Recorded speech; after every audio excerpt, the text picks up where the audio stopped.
Hi, welcome back guys. This is your friend, the MHA What If with another fanfiction. This is the first part of What If Deku Wasn't One of Them? All credits for this video go to their respective authors, so please support the real author. Check out the link in the description for more details. Please give this video a like and subscribe to the channel if you want more videos like this. Now let's get into the fanfic. Somewhere deep in the sea, crushed by salty water and strangers to the sun, creatures lurked. Shining fins, muscled arms, mysterious nature. Mere people. Nobody knew how they came about, nor how their society functioned. Whispers made their way around the world about what they were capable of, fear creeping into the crevices of human society. Their tales soon changed, from deep monsters that stuck humans to their deaths to grand utopian sand spires and the gift of magic. But this tale is not about humans, nor mers. Sirens are classified as a subspecies of mare well known for their dangerous voices. They have the ability to lure sailors, fish, and even mers to them, which often means death due to their brutal nature. They're classified as extremely dangerous, and as such, are often viewed with wariness and outlawed from the colonies. Thankfully, they have no capacity of magic, nor the speed of a typical mare. Differences in appearance between mers and sirens include diamond-shaped pupils, retractable webs between fingers, gills on the neck instead of the side, 5-pointed tails, unnatural voices, sharp shark-like teeth. If you see a siren, steer clear. They are not mers. They're monsters. Izuku Midoriya closed the book and let out a sigh, murmuring to himself. They couldn't have been even a bit nicer? Sirens are scary a lot of the time, but we're not monsters. And having propaganda like this is really harmful, because it's common and available to everyone, which means that everyone is going to see it. The green-tailed siren gently but the end of his thumb, stifling his mutter of, "Not like they don't already think I'm a monster." Izuku? Honey? Are you all right? Inko peeped her finned head through the entryway and Izuku quickly placed his hands over new bruises along his arms. "I'm good." He put on his brightest smile before she could comment on anything. "What's for dinner tonight?" "I'm starving." "I don't want to worry you. You deserve better." Toshinori. Toshinori looked up and mustered up a smile. "Scotchy, what seems to be the issue here?" "I've received word about a siren near the UA Spires. He doesn't seem to be a problem yet, but all the sources I've talked to tell me that he's a troublemaker. Always starting fights with others, stealing, a real bad apple. He's on the wrong track, but if anyone can talk him out of it, you can." Scotchy kept it brief, but there was a tone behind his voice that said, "Be careful." Toshinori nodded thoughtfully. "I'll see to it. Can you give me information as to his whereabouts?" Monster. Izuku's heart caught in his throat as a couple teenage mers approached him. "Look, Kikuko. It's Deku. Let's have some fun with him." "What is he going to do? Sing at us?" "Evil, luring, horrible. Please stop." "Make us." "Not like you can do anything, freak." Izuku was barely aware of the arms he had raised in front of his face in preparation as a booming voice called out. "What seems to be the problem here?" His tormentors shared a glance, stopping for long enough that Izuku could get a clear look at the man. He almost wished he hadn't, because his head reeled the moment he caught sight of the mare's beaming smile. All Might, the king of the most revered mare colony in the Seven Seas. Izuku's idol. What was Izuku doing again? "Help! Deku attacked us." He lured Kikuko in with his evil song. "Right. I didn't dash." "Stop lying, monster. You were going to hurt me, just admit it." Before Izuku could say anything else, Toshinori spoke up once again. Now, we can settle this civilly. Run along, I'll deal with this." Dread settled deep in the siren's stomach. Once the two mers were far enough away, All Might placed a hand on the boy's shoulder. "Did you really mean to hurt them?" "No. Honest, I was just trying to go home." It was a moot point, really. No one ever believed Izuku. Not his old friends, not his teachers, not adults, and certainly not All Might. The muscled man nodded lightly. "Does this often happen?" Katsuki's voice rang in his head. Don't tell anyone, or it'll be worse next time. Sometimes. It's not just blaming for me for things. Izuku held his arm out gently to let the man inspect his arm, full of bruises and starburst burns. It's not good. I see. Well, I'll be honest, it seems like you've been mistreated your whole life, young man. He sat down next to the young siren, a frown on his face. They beat you down when you didn't deserve it. I understand how that feels. How about I tell you a secret for this? You told me your secret, so not a secret for a secret. Izuku blinked and looked at All Might, eyes wide. Really? In a poof of smoke, the man deflated into a skeletal version of himself, making Izuku start. All Might. All Might let out a slightly thinner but still loud laugh. Feel free to call me, in this form, young man. A gnarled scar ran down his side, making Izuku wonder exactly where he had obtained it, but the siren didn't dare ask. All right, Yagi, sir. All Might Yagi smiled gently. Now, to get down to the real point I wanted to give you. Though sirens may not have an inborn gift of magic, they are able to learn it. I have a few spells that I know, and I was wondering if you might want to learn them. If not for now, for the future. Izuku didn't hesitate to nod fervently. Yes, please. I mean, yes, please, sir. Yagi ruffled his wild green curls. I understand. I must get back to work, but meet me at Dagoba Shore tomorrow. Okay. It was barely a squeak. For once, Izuku was looking forward to waking up the next day. Izuku was up bright and early the next morning, his enthusiasm returned and unable to be quelled. A single phrase reverberated in his head like an echo in a cave. All Might is going to teach me magic. All Might is going to teach me magic. All Might is going to teach me magic. It was like a dream. And quite frankly, it seemed like a trick. Izuku wasn't dumb, no matter how much others told him he was. He knew that good things didn't come to him. It was a ruse or a mistake or a lie. But at the same time, he wouldn't know until he tried, right? So Izuku found himself at Dagoba Shore, patiently waiting until All Might either showed or he could be sure it wasn't a trick.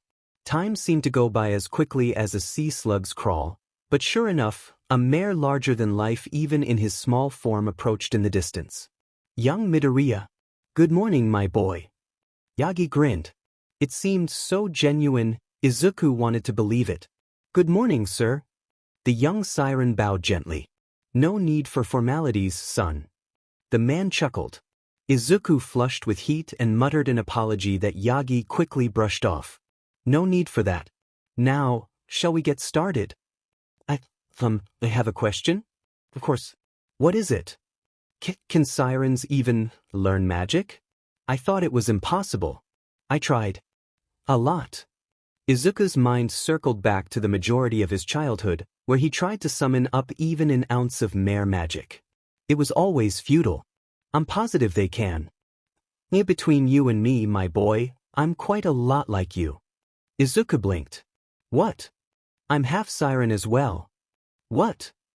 Yagi laughed, seemingly amused by his student's reaction. Of course, my heritage is more recessive than yours. I don't have the call, nor do I have the physical attributes, but I was never quite able to perform inborn magic. But, you've done magic before. And it's really powerful. How is that not inborn? The young siren's eyes were wide with shock. That's your first lesson. Good learned magic isn't recognizable from BRH magic. The lesson stuck. Izuku would wake up at the crack of dawn and make his way to Dagoba, where he would wait for Yagi. The two would go over theory, technique, or simply practice. Each day, Izuku felt a little more real. Toshinori looked around the well-lit shore, unable to quell his worry. Usually, his protege was on time, even early to his lessons. But today, there was no sign of the boy. The mayor was considering canceling when a flash of green caught his eye. Sorry, I'm late. Izuku stuttered, his green eyes cast down and dilated in shame. I didn't mean to waste your time. It's no trouble. What seems to be the issue? Toshinori's eyebrows furrowed. Another mare. He saw me, practicing and the boy gripped his arm in a white-knuckled grip. It's really my fault. I should have gotten the hint. My boy, what makes you think any of this is your fault? People don't like when I'm stronger than them. It was barely a whisper. It makes them think that if a good-for-nothing like me can do it, then they're inadequate. They don't like that. Yagi knew that Mers could be mean. Horrible even. But there was nothing like seeing an innocent siren beaten down for nothing more than trying to prove his worth made the man sick to his stomach. He didn't call attention to it, but his eyes were drawn to the large, blistering, starburst-shaped burn on the siren's shoulder blade for the rest of the day. Good job, my boy. Now that you have the basic skills mstred, I think it's time for a proposition. Yagi ruffled Izuku's hair, but his tone quickly turned serious. The proposition? What kind? The young siren tilted his head lightly, confused. I have a spell that I'd like to share with you. However, it's quite a responsibility. Yagi put a hand on his chin, sunken eyes thoughtful. I only offer to share it because I know that you're truly responsible and kind-hearted. Izuku squeaked at the compliment, but didn't interject. Its name is One for All. It's the magic that I use when I protect my colony and, if used masterfully enough, it looks exactly like inborn magic. The man paused. However, even if you do accept, you'll need to do a hearty amount of training. Training? Like what we already do. In spirit, my boy, you're correct. But the use of One for All is extremely taxing on the physical body, and if the vessel isn't strong enough in body, well... Izuku tilted his head. Well? You might lose a limb or two. The siren let out a strangled sound of shock, his diamond-shaped pupils narrowing rapidly. But don't worry. It won't come to that. Yagi quickly tried to reassure his student. After a good amount of calming later, Izuku murmured assent. I think I want to take up the mantle of One for All.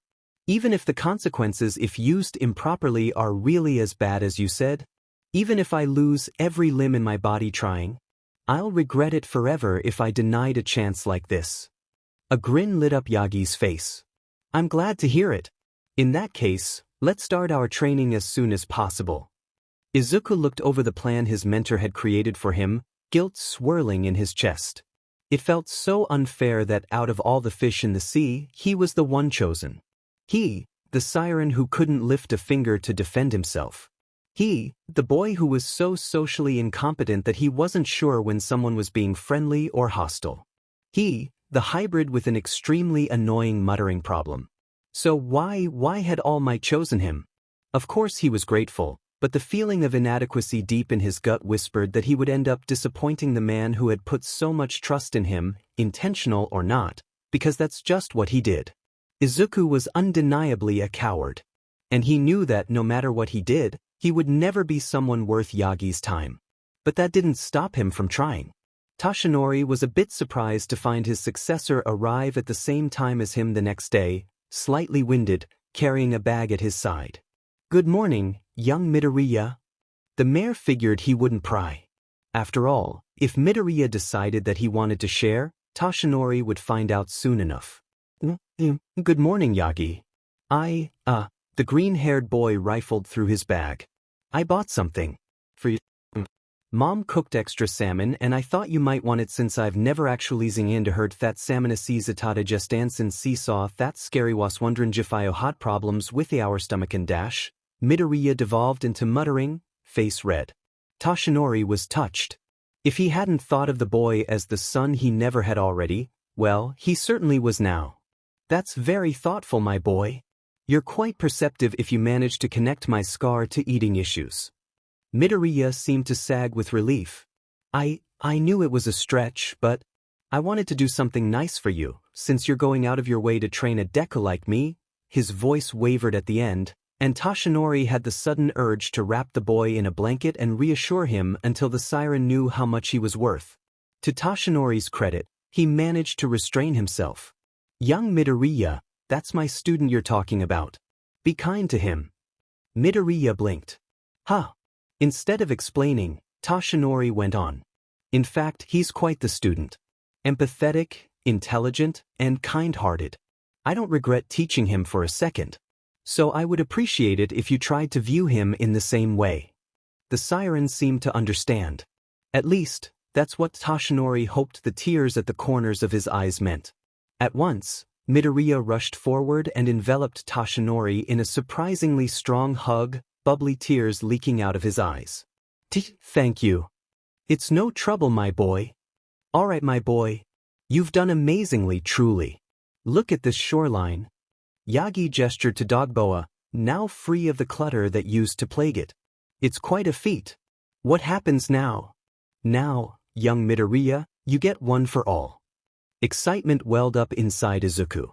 He couldn't stop himself from wringing his hands in anticipation. Yagi noticed if his short chuckle was any indication.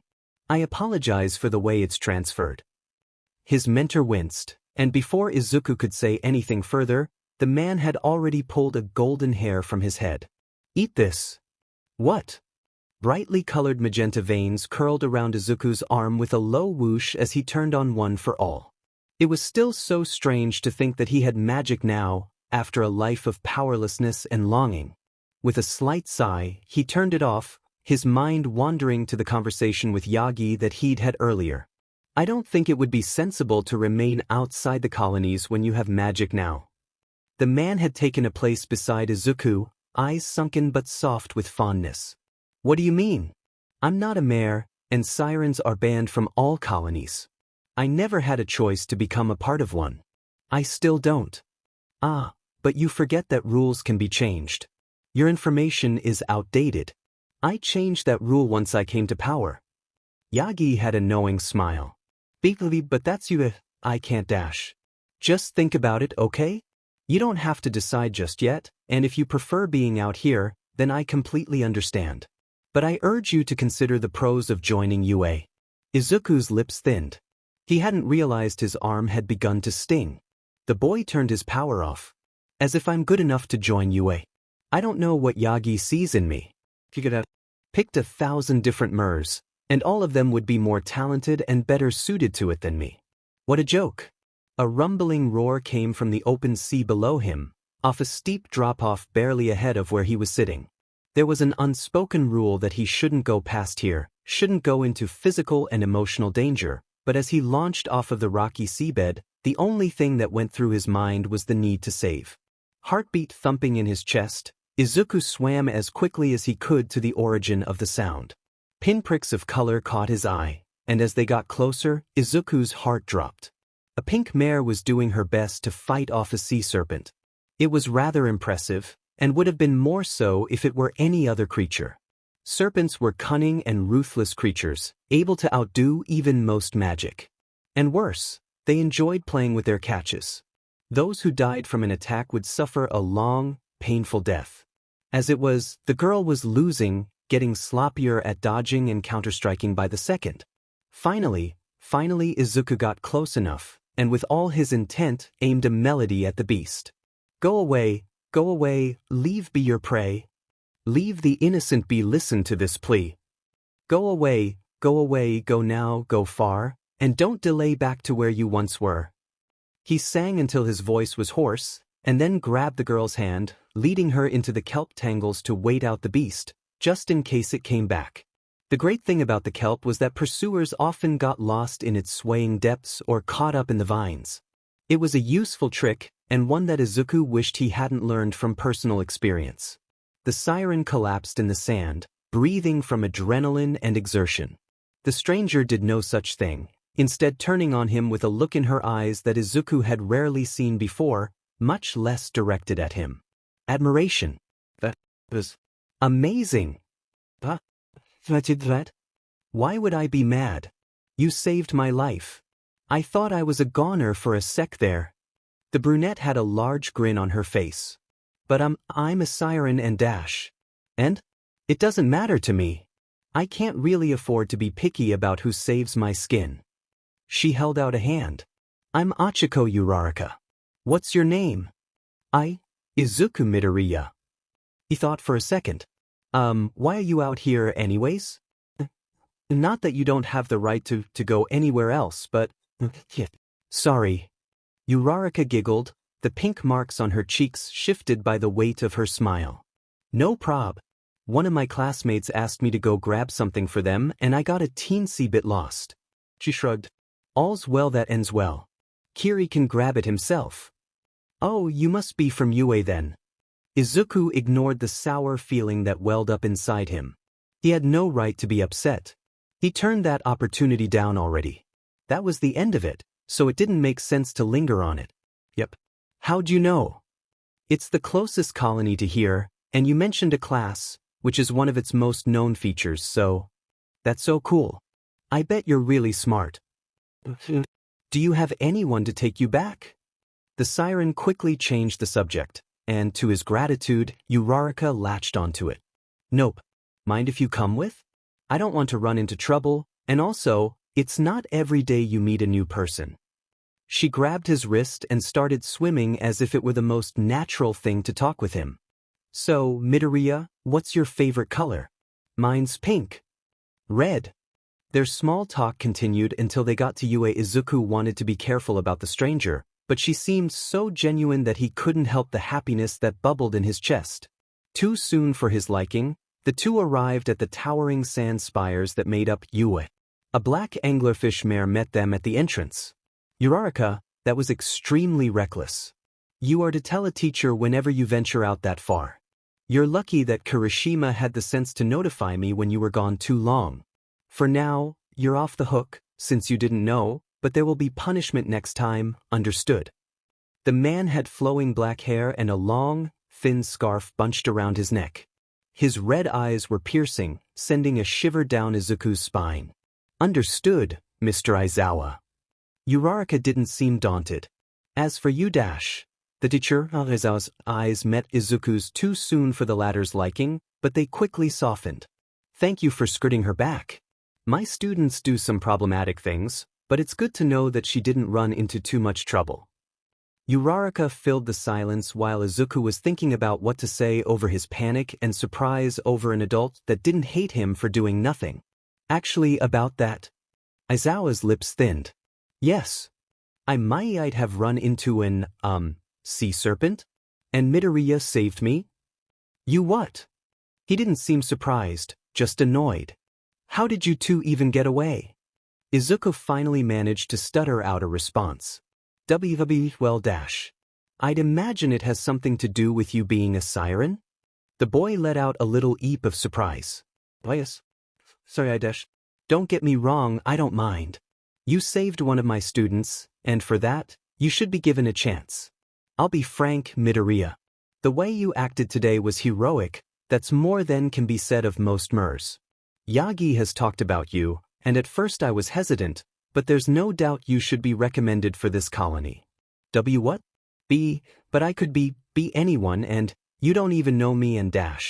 You were already good enough to join before, I don't doubt anything now that it's entirely your choice, but you should have the chance to join. Now, Uraraka, we should make our way back to the Spires. Aizawa turned away simply, leaving a flabbergasted Izuku gaping behind him. The siren managed to choke out one more sentence. You, Uraraka? Could you not mention that it was a siren that saved you? I don't, want to be known like that. Uraraka gave him 2 thumbs up, grinning wide. Izuku couldn't believe this. He couldn't believe UA had accepted him, he couldn't believe that he'd agreed, he couldn't believe that he'd gone along with it the entire way. This had been his dream, ever since he was young, and now that he was doing it, it felt unreal. Hey! A voice called out to him in the distance, and Izuku flinched. The siren whirled around.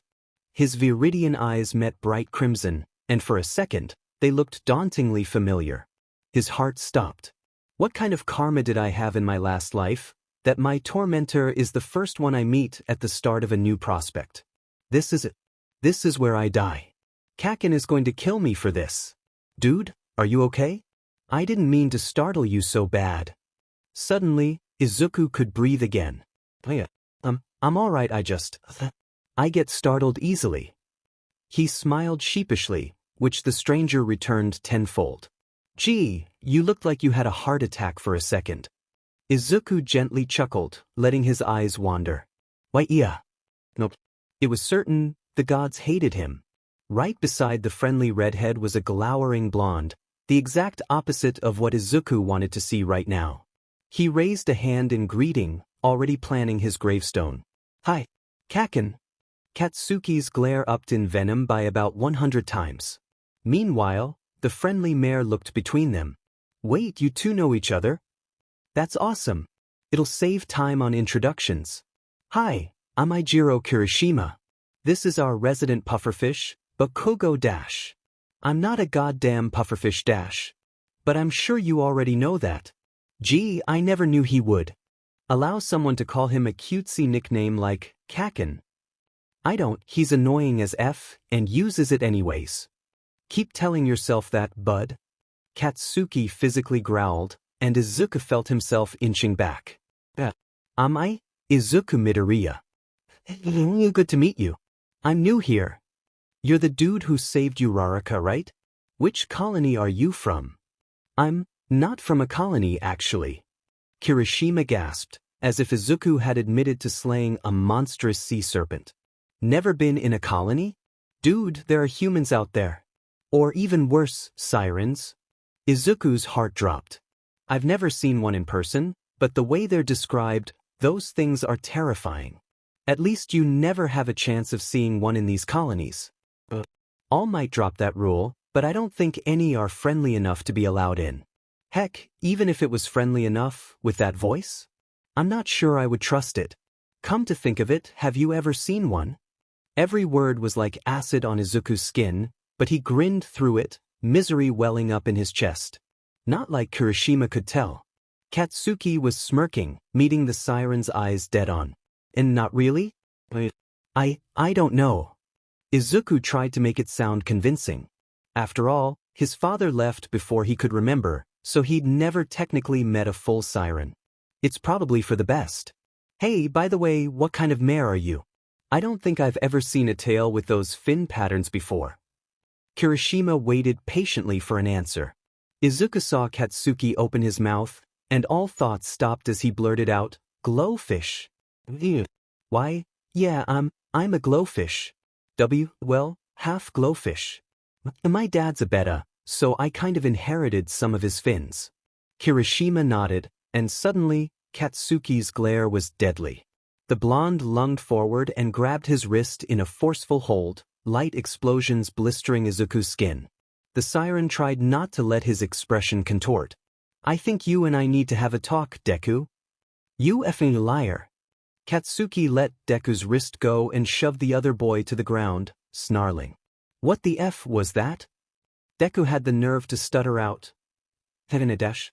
Shut the F up. God, I should kill you for this. First, you have the nerve to invade my life at all with your uselessness, then you come to my colony? What effing joke. Kaken Dash. And since when was your dad a betta? Last time I checked, he was just as much of a freak as you. Kaken Dash. I'm not F done. Give me one goddamn reason why I shouldn't go back there and tell Shitty Hair what you really are right now. The nerd practically sobbed. He would hate me. Kaken, I wasn't born lucky like you. People, they don't give me chances. I know the truth will come out and I know it will hurt, but if I don't do this, nobody will ever give me a chance. They'll just look at me and think siren, but I'm more than that. Katsuki snorted. Whatever. I don't have time for this bullshit. I'll keep your stupid secret on 3 conditions. Deku had the sense to look desperate. At least he knew that Katsuki was the one with the power. Anything. First, stay the F away from Kirishima. Second, stay the F away from me. Never, and I mean never use your stupid FNG brainwashing around me. The blonde held up one finger for every point. Got it? The siren nodded fervently, shaking. Good. Izuku was slumped over the sand, covered in burns, scratches, and bruises. Bubble tears slipped past his fingers and rose to the surface far beyond. His quiet sobs weren't loud enough to tip off his tormentors. The little siren was so caught up in his misery that he didn't notice a mare approach him. A quiet voice piped up. Hey, are you okay? Izuku yelped and backed up, shaking. Don't hurt me. His breaths were wild and erratic as he passively took in the other person. The stranger had a broad yet young face, likely 1 or 2 years older than Izuku himself. His hair was swooped up in an undercut, and he had surprised brown-amber eyes. His tail was short and craggy, full of divots and irregular spikes. "I didn't mean to startle you. I'm not gonna hurt you." The small green-haired boy felt thankfulness swoop inside him. Thank you. Who are you? "My name's Kuwahara. What about you?" "I'm Midoriya. And, before you say anything, I'm a siren." "I'm sorry. I didn't mean to trick you. I understand if you take back your offer." "Why should that matter to me?" Izuku blinked, his face lighting up against his will. Kuwahara started sticking by him after that. He'd never step in when the bullying got too bad, but it didn't matter to Izuku. He deserved it for being a siren, and he was eternally grateful to Kuwahara for even tolerating his presence. "Hara." Kuwahara looked lazily back. "What's up, Midoriya?" "I wanted to know if you'd be free to come over to my place later. I mean, I told Mimamabiti when Shigariste wants to meet one dash." "No." The mare's orange-brown eyes held mild annoyance. "What?" I said no. "I'm busy." "Oh, maybe tomorrow then." "Busy then too." Izuku bit his lip, weighing the consequences of annoying his friend to the ability to spend more time with him. "What about Dash?" "No. Stop asking." Kuwahara's voice was loud and unfriendly, causing Izuku to shrivel back. But it wasn't Kuwahara's fault, no. It was entirely the sirens. He'd been annoying and clingy, he deserved to be yelled at for that, even if it caused tears to prick at his eyes. The other boy started to swim away, leaving Izuku with a gaping feeling in his chest. "Hara, I didn't mean Dash. Get lost." "I'm sorry." "Whatever. See you tomorrow." Izuku's smile returned. Kuwahara still wanted to see him, even after he'd been so annoying and pestered the mare relentlessly. What a good friend. Sometimes Kuwahara's smiles were forced. Izuku didn't understand it. Maybe that's just what friends did sometimes, but Izuku could have sworn that Katsuki's smiles weren't as tense. Maybe because Katsuki didn't know Izuku was a siren. In that sense, Kuwahara was more of a friend than Katsuki had ever been. Still, it was scary when the craggy mare's dark amber eyes were cold and annoyed, staring at him with what seemed like barely restrained hatred. And then he would blink and it would go away. Oh well, it probably didn't mean anything. Izuku was just sensitive. Izuku and Kuwahara were lounging in silence one day when Izuku noticed something out of the corner of his eye. "Kuwahara, look. It's a stonefish like you." The short, partially camouflaged fish was utterly still, giving no sign of life. A lobster slowly made its way nearby, and before Izuku could blink, the reef stonefish struck, rendering the lobster incapacitated. The red creature seized then fell still. "Wow!" Izuku gasped, stars in his eyes. "Kuwahara, do you have that venom? Have you ever used it? I bet it could be really helpful for a surprise attack." The older boy sighed. "Yes, I have the toxin. It comes from my spines, and I can regrow them and control the level of poison and pain with my magic. I've used it 1 or 2 times. Are you done yet?" "That's so cool. I'd love to see it in action someday." "Hey Midoriya, come here. I want to show you something." Kuwahara gestured with his hand and a short tilt of his head. "K coming. I just have to dash." It's time sensitive." His voice was a slight bit darker, but Izuku took no notice. "HM? But lead the way." The older boy led the way and Izuku followed like a fool. The trip was spent in relative silence. Eventually, Kuwahara came to a stop in front of a large sea trench, the bottom just barely decipherable in the dim light. "Here we are. It's pretty far. It's gonna take a while to get back. And what's special about it?" Izuku tilted his head as he peered down the trench, back to his friend. "It's where you're finally gonna see my venom in action." A shark-like grin erupted on Kuwahara's face, and before Izuku could question what he meant, he felt a searing pain down his back, causing him to strangle out a cry. "You really thought I wanted to be friends with you? Bakugo was right, you're dumber than you look." He felt his muscles lock up as he slowly drifted down, the pain more blinding and intense than anything Izuku had ever felt. Was it because of the pain in his chest, knowing he'd lost his only friend? Or did Kuwahara just hate him that much? Tears escaped his eyes as he gritted his teeth, struggling to try to swim up, to try to breathe, to try to do anything. Was that it? Was all that a lie? Was he going to die here? Alone? Without anyone caring? Izuku was only lucky he remembered his mother, or else he wouldn't have come back that day.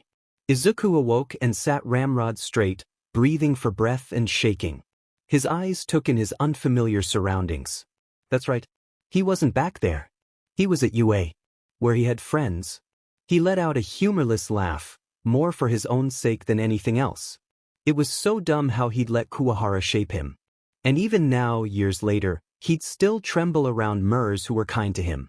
Nothing he'd ever do was enough for them, and he had to accept it.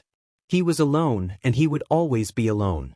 Maybe someday, when he was healed enough, he might try once more to make a friend, but he didn't think he'd ever be able to relax entirely. Kuwahara would be the last friend he'd ever make. Izuku swam carefully around other Mers.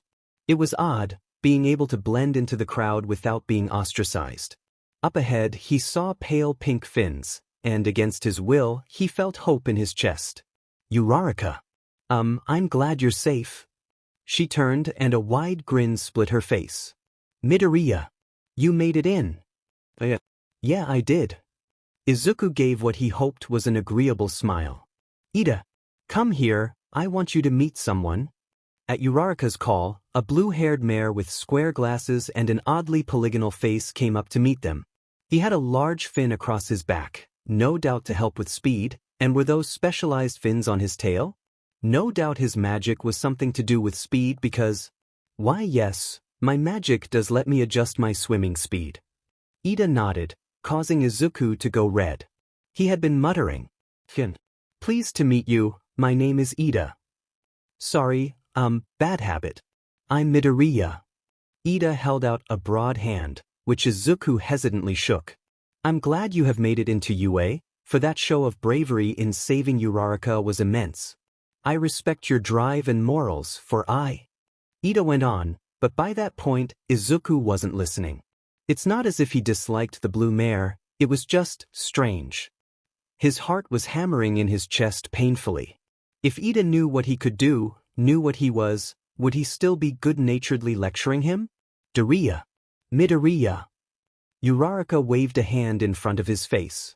You zoned out for a sec there. Oh, yes, sorry. My bad. He paused, taking a deep breath. He can do this. I think I need to go. He can't do this. He didn't see the disappointment flick across Uraraka's face. All right. Good luck settling in. Thank you. Classes at UA came far too soon for Izuku's liking. Tremors ran down his spine as he swam to his doom at his class. This could be the moment that made or broke his charade of being normal. At any moment, Uraraka, Bakugo, or Aizawa could simply say he was a siren, and he would be done with. He couldn't allow that to happen. He couldn't do that again. Please All Might, just let me have one good day. He thought to himself. He just hoped that whatever was leading him along this awful path listened to his prayers. Shakily, he swam into the room, and was immediately noticed by several pairs of eyes. Midoriya. I am glad to see that you could make it. Who's that? A new person? This late? Izuku opened and closed his mouth a few times, unsure of what to say. His reprieve came in the form of Aizawa. Leave the kid alone. He's a new student today and you will be introduced. For now, don't crowd him.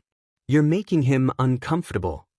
The black-haired mare looked unimpressed, glowering at his students, who complied reluctantly.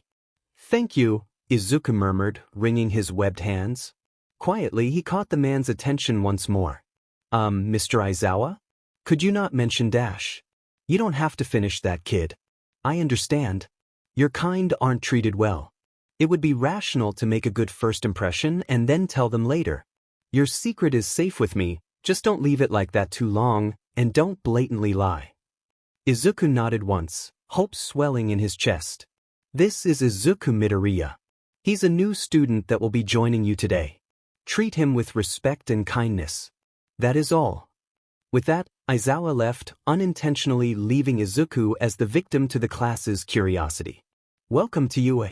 A quiet voice from the other side of the room murmured, belonging to a boy with split red and white hair.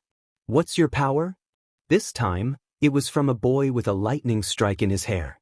Where did you live beforehand? I can't imagine not living in the colonies. A barely there silhouette of empty space that took the shape of a mare asked animatedly. It's good to have you here. A pink-skinned mare with strange yellow eyes grinned widely, placing an arm on Izuku's green-scaled shoulder.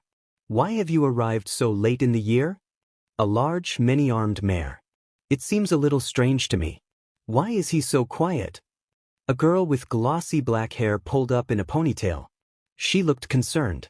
He flinched. There were too many Mers, all of which would hate him if they knew what he was. He had to leave. He couldn't stand the pressure of the pink-haired girl's arm. It is very unbecoming of UA students to overwhelm another with questions. Cease this at once. Ida chopped the water strictly, his body rigid. No, it's okay, I just kind of get uncomfortable with touching. But it's fine. It's okay. He was still relieved when the girl removed her arm with a sheepish smile. To answer the questions, I have strength magic and I came from the open oceans beyond Yuyum. I couldn't make it in until now, since I came from beyond, but dash. Another flood of questions came from the more curious ones, asking what it was like, how his magic worked, if he'd ever seen the dangers of the ocean. Izuku couldn't keep track. All he knew was that eventually he was saved by the bell. Thank goodness for that. What a nightmare, Izuku thought once he was safely in his room again. His room? In UA? The excitement didn't last long. They're gonna find out how weird and awkward I am, and then I'll never have a chance like this again. Let alone if they find out I've been omitting the truth. Hey, green kid. A purple-finned mare, whom Izuku faintly recalled as Jiro, called from outside the door. Izuku refused to let the panic in his chest show. What is it? He hesitantly opened it, half expecting a blow that never came. Do you play? The question was sudden. An instrument? I mean, I'm okay at singing, I guess. But dash. Jiro raised an eyebrow. Could have sworn you'd be the instrument type, but singing's okay too. Okay for what exactly? For a band, Jiro said, like it was obvious. It's a work in progress, but I figured I'd check if you were musical. You don't have to join, of course, but we don't have a singer. Izuku panicked. Maybe? I don't know, I'm not that good and dash. Dude, it's okay. I'm sure you're better than you're giving yourself credit for. I'm serious. You don't hear my singing. Jiro quirked an eyebrow in confusion. I don't see what you're so worried about. I mean, like, unless you're a siren or something, it's not really gonna do anything. I've heard bad singing before. So, that's the thing dash. Oh. Jiro's eyes widened. Well, sorry dude. Didn't mean to blow your cover. I assume you didn't tell because you don't want false assumptions. Izuku blinked. Then blinked again. No way there could be more than one understanding person here. Someone had to be faking it, and frankly, the siren didn't want to risk it. Warily he murmured, thank you. Uraraka and Aizawa know too, so, I guess you can talk to them about it if you still have doubts. The purple-haired girl grinned, then mimed zipping her lips. No worries. We're cool. Thanks for trusting me. Well, trust might be an overstatement, but Izuku nodded anyways. As soon as she left, he promptly closed his door and leaned against it, wheezing. Oh all might, what did I just do? Ida, have you seen my notebook? I haven't been able to find it and I'm kinda worried. Izuku was on edge. He was normally on edge, but this was different. He felt like he was being watched lately, and not in the obvious way that he usually was. The past couple of weeks of UA had likely been the best of his life. He felt a little bad about omitting the truth, honestly, but it felt so nice to be treated like a person, not some sort of leviathan or sea monster. Not that I can recall. Would you like me to help search? Ida adjusted his glasses as he spoke. He'd been a good friend, as far as Izuku could tell. Honestly, part of him wanted to take it as just that. Friendliness. Like he wasn't any different, like they were just two normal mers having a normal conversation. Too bad they weren't. Bright crimson fins came into view before the siren could speak. I can help too. Not to brag, but I'm pretty good at finding things. Warning alarms went off in Izuku's head as Katsuki's voice echoed in repeat. Stay the F away from Kirishima. Oh, it's really okay. I probably just misplaced it.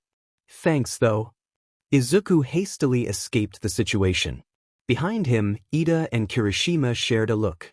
Somewhere in the distance, vermilion eyes bored into his skin with hatred. I don't understand. He keeps avoiding me for no reason. Did I do something wrong? He seemed okay with me when we met.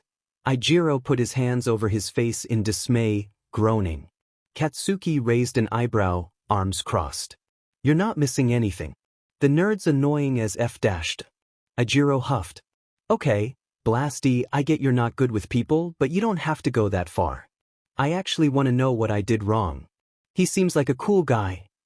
He's FNG annoying. Don't lose sleep over this sheet. Bakugo. Shitty hair. I'm being serious. Well, so the F am I? Katsuki glared at Ajiro. Katsuki. Stop. That finally made the lionfish mare pause. If you don't want me to rant, you can say, but don't act like this is no big deal. I'm actually upset, don't brush it off. Ajiro was glad when he saw Katsuki think for a second, grappling with his words. Eventually, the blonde conceded. FNG fine. I'll talk to the BSRD. Ajiro grinned wide and enveloped his friend in a large hug. Katsuki swore underneath his breath. He'd made a miscalculation, and that was FNG annoying. Now he had to interact with Deku more than he absolutely had to. The siren jumped the moment he saw Katsuki. Of course he did. He was Deku, and that's what useless freaks like him did. I'll get out of your way, sorry. Deku smiled that stupid fake smile. Usually his terror would have made Katsuki satisfied, but right now, it just made him set off. Deku, we need to talk. The nerd looked at him as if that phrase was a death sentence. Not inaccurate, considering their history. What about? You don't gotta avoid shitty hair anymore. But Katsuki reached out and gripped the green boy's shoulder tightly enough to bruise with a wolfish smile. Be prepared for the consequences if you try anything with him or hurt him. No FNG way was Katsuki going to let Kirishima be hurt. But he didn't have much of a choice in the matter, did he? All he could do was warn Deku about it and be prepared to follow through on his threats. Izuku let out a breath as Katsuki swam away. He'd gotten a bruise on his shoulder, sure, but now he was able to talk to Kirishima. Hope rattled in his chest, sending warm tingles down his spine to the tip of his tail. At least, until he felt eyes on his back, and all his euphoria vanished as soon as Hit had come. He felt ready to cry. God damn it. Can't I have one victory? Whoever's been staring at me better have a good reason. Izuku whirled around bitterly, only to come face to face with Todoroki. All at once, confusion took bitterness's place. Todoroki didn't seem to notice. You, the dual-haired mare said quietly. Me. There's something strange about you. I can't quite put my finger on it. Izuku's heart leapt into his throat. Oh All Might, it's over for me. Are you the king's secret heir or something? Secret heir? He covered his mouth as his brain scrambled to make sense of it. Though the more he thought about it, the funnier it got. Despite his best efforts, he couldn't stop the giggles that slowly turned to full-blown laughter. No, that's another giggle escaped him. That's not how it is. There is something there, though? I've seen you around him quite a lot. The laughter died down, but it was nice to have his fears disproven. Ah, and not really? I mean, I can't say. Todoroki nodded solemnly. I see. With that, the tension was broken. So, secret heir. How did you come to that conclusion? Todoroki smiled lightly. It was quite pretty, if Izuku was being honest. I can show you my notes if you'd like. They quickly fell into easy conversation. Todoroki didn't seem like much of a talker, But Izuku was enough of one that it didn't seem to matter. The topic of conversation ranged from school to humans to magic. Izuku's stutter lessened the more comfortable he got with the bicolored boy. He almost forgot his notebook was missing. The lingering, creeping feeling didn't go away. The eyes never left him, no matter how frequently he looked behind him. Izuku asked his friends, but they hadn't seen anything and instead asked if he was feeling okay. He wasn't. "I'm feeling great. Though I don't think I slept enough," he'd reply. He figured a moonlight swim might clear his head and prove that nothing was following him. He was safe. Nothing was able to harm him as long as he had one for all. That didn't stop the chills that ran down his spine, getting increasingly more intense until, "Got you," a malicious voice called almost playfully. 4 fingers wrapped tight around Izuku's neck. Part of the enemy's magic? The siren didn't know, and frankly he didn't want to find out. His instincts kicked in. Through the terror that flooded him. Good thing he'd had some practice. Rule 1, don't fight back. Izuku went limp in the stranger's grasp. The hand didn't let up, but he didn't really expect it to. At least nothing else was happening. "Izuku Midoriya. I've heard a lot about you. Seen a lot of it myself too. But I didn't think that you would be such a coward. Rule 2, don't protest." Izuku stayed silent, sharp teeth clenched painfully. The stranger growled. "I'm talking to you. Awfully rude to ignore me, isn't it?" The fingers tightened painfully around Izuku's gills, leaving him gasping for breath. Rule 3, show fear. Don't be silent. They'll hurt you more to make you respond.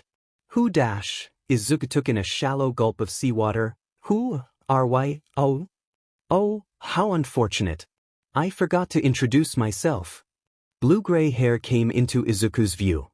The stranger had piercing red eyes like Katsuki and grimy, crusty skin. There was a mole on his face and a scar on his lips. "My name is Shigaraki. Now that that's aside, I hear you're quite the magic analyst. Want to see a spell?" Rule 4, establish that they have the higher ground. Izuku laughed bitterly between gasps. At least Shigaraki had eased his grip a bit. "I don't have much of a choice, do I?" Shigaraki seemed pleased.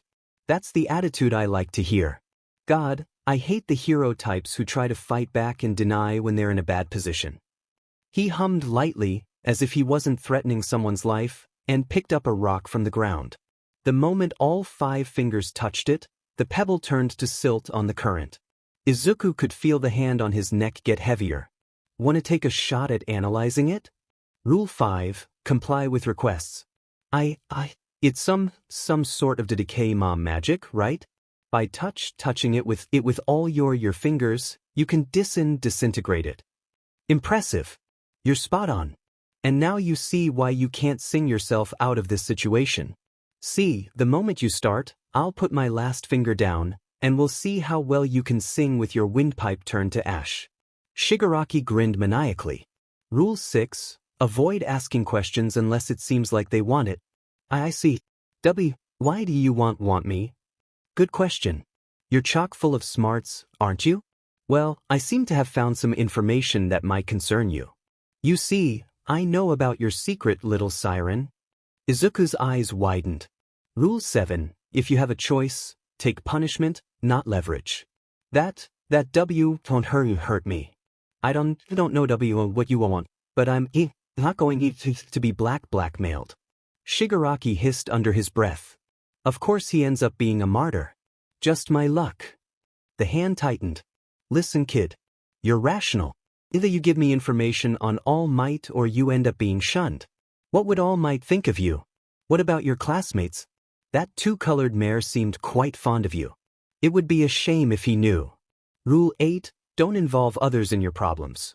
You are lesser. You don't matter. It will only hurt worse. I don't care. Izuku's emerald eyes met Shigaraki's hate-filled crimson ones, and the elder crowed with bone-chilling laughter. You think I care about that? If you're not going to tell me, I don't plan on leaving any loose ends. Got any last words, kid? He didn't give Izuku any time to respond before he placed the last finger down. Didn't think so. Rule 9, take punishment without protest. Izuku's skin broiled with pain, as if it was being held to the sun itself.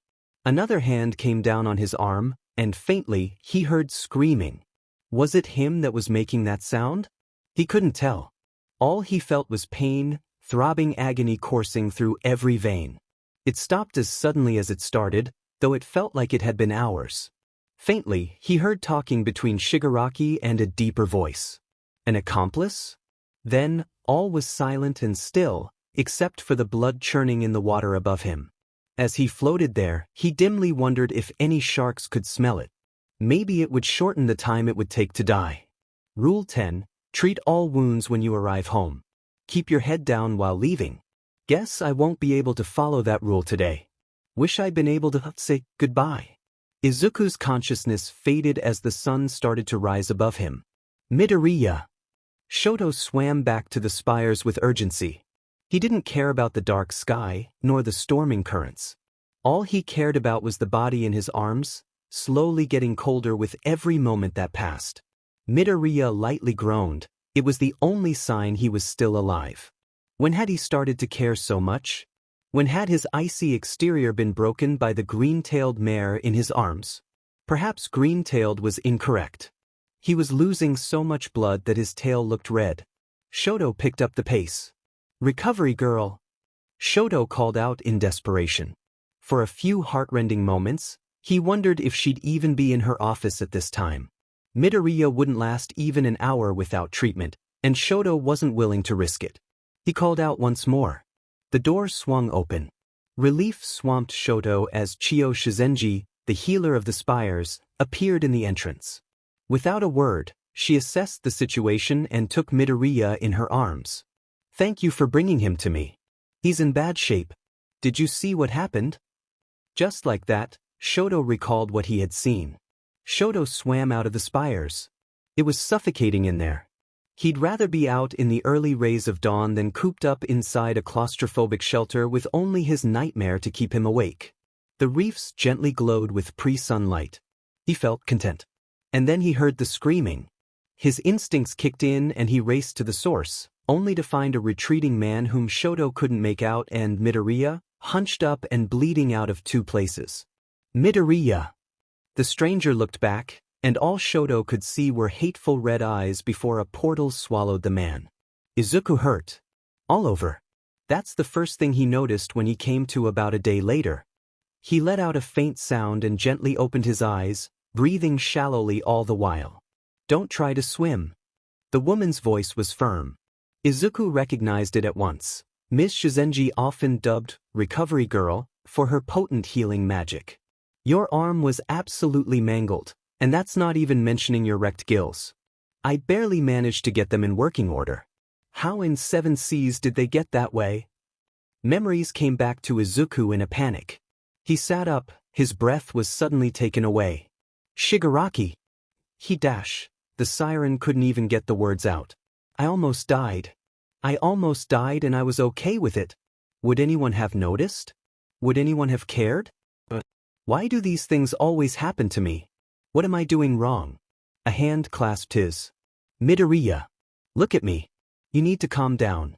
You're panicking." Izuku looked up to see two mismatched eyes. Todoroki looked unsure as if he was overstepping his boundaries. With a deep breath, Izuku forced his thoughts to a different subject. He forced the memories of his near-death Shigaraki and the never-ending question of if anyone would miss him into the back of his mind in the little box where it belonged, along with several other unpleasant memories. Kuwahara, Katsuki, all the abuse he'd endured throughout the years, the burns and scars on his arms, the nightmares every night, He shook his head to clear it and tried to force a smile. "Sorry, I'm okay." "You don't look okay." "Fine." Izuku tightened his grip on Todoroki's hand reassuringly. Before Todoroki could respond, Yagi burst through the door. A clear look of panic had settled on his face. "My boy, are you all right?" "Fine." Yagi let out a relieved sigh. "I'm glad. I was worried when I got the report that you'd, he gestured towards Midoriya. Todoroki awkwardly cleared his threat. "I'm just gonna go." Izuku blushed. "Sorry, we talk later?" He gently pulled his hand away from the other boys. I made him uncomfortable. Stupid. Yeah, that sounds nice. Todoroki lingered a bit, then swam out of the infirmary hastily. Izuku's eyes lingered on the back of his head until Yagi caught his attention once more. Sorry to interrupt you two's moment. It wasn't a moment dash. Conversation. However, we still need to discuss what happened. From what I heard, young Todoroki wasn't able to decipher the figure next to you. Yagi looked grim. Izuku felt bile in his throat. He didn't want to relive this. It was too new, too harmful, too horrible. But the voice in his head bit back. Stop being selfish. It's important information. They have to know. So, with much stuttering and more than a few tears, he recalled the experience. By the end of it, Recovery Girl and Yagi both looked horrified. This is a threat to UA. We need to be alert for whatever happens next. Thank you for telling us. It can't have been easy, but your sacrifice won't have been in vain. Recovery Girl nodded solemnly. You'll need to stay here for a couple more days, but after that, you can go free. Don't strain your body too much. A couple more serious conversations about Shigaraki later and Izuku was left completely alone. He fell into a dreamless sleep. It was impossible to say that Chio was having a fun time with all of this. The boy already came to her because of broken bones, and now he was almost killed by a villain? She didn't know what to think. On one hand, Midoriya had handled it skillfully. He'd given no information to the enemy. He'd done everything like a pro. Like he'd done it before. He'd acted heroically. But Chio had a bad feeling about it. He sounded like he was completely willing to get hurt or die. She knew he was reckless, but this was a whole other level. And not to mention the scars littering his admin. It was easy not to notice them at first, but they'd caught her eye while she treated his wounds. They weren't regular scars, either. They were large, and they looked intentional. Just what had that boy gotten himself into? Once Izuku was finally cleared to leave, he made his way directly to his room. The silence enclosed itself around him. It choked him, hurt him, made him think things he didn't want to think. The box of his emotions that he usually kept closed was shaking and begging to be opened. He needed to do something. Izuku thought back to his friends and supporters. He'd never had that before. He still had his mother. He had magic. So why wasn't he happy? Why was the past constantly scratching at his thoughts? He slammed the door behind him, breathing. When had he gotten so worked up? He just needed to calm down. And then his eyes caught the note lying on his bed, looking like it was written on a spare piece of paper. See you soon. Shigaraki. Cold filled his chest, and Izuku fell to his own mind. Tensei carefully wove through the rock formations. His blue eyes were careful and searching. For what was the question? It was difficult to see in the cave, but the mare's eyes caught red. So much red. Tensei wanted to GG at the amount of blood strewn around the cave. At the height of the blood was another mare's limp body. Tensei didn't have to check for a pulse, for it was clear that they were dead. The one thing alive in the cave was unmistakable. A blood-red, five-pointed tail. The mare killer Stain, a notorious siren known for the countless murders he had committed. Stain. Tensei's tone was serious, a vast difference from his normal carefree nature. You've been found guilty under the jurisdiction of UA for first-degree serial murder and assault to MERS. A wicked grin came from the deep red-tailed siren.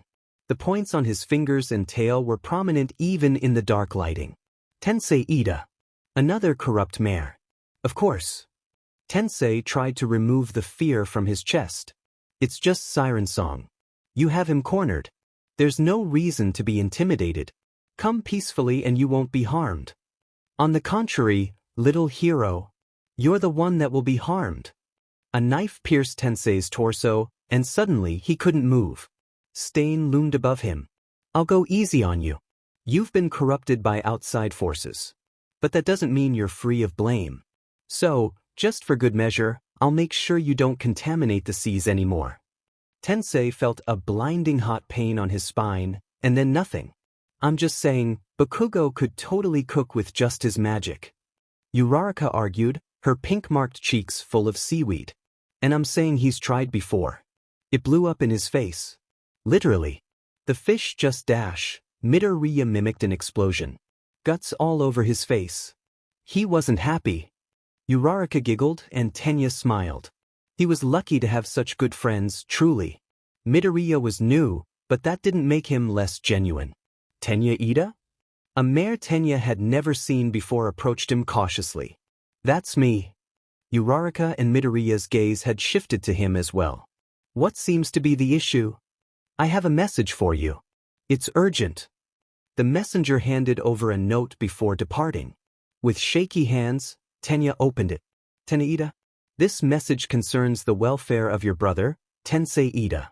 He has come under harm due to his career.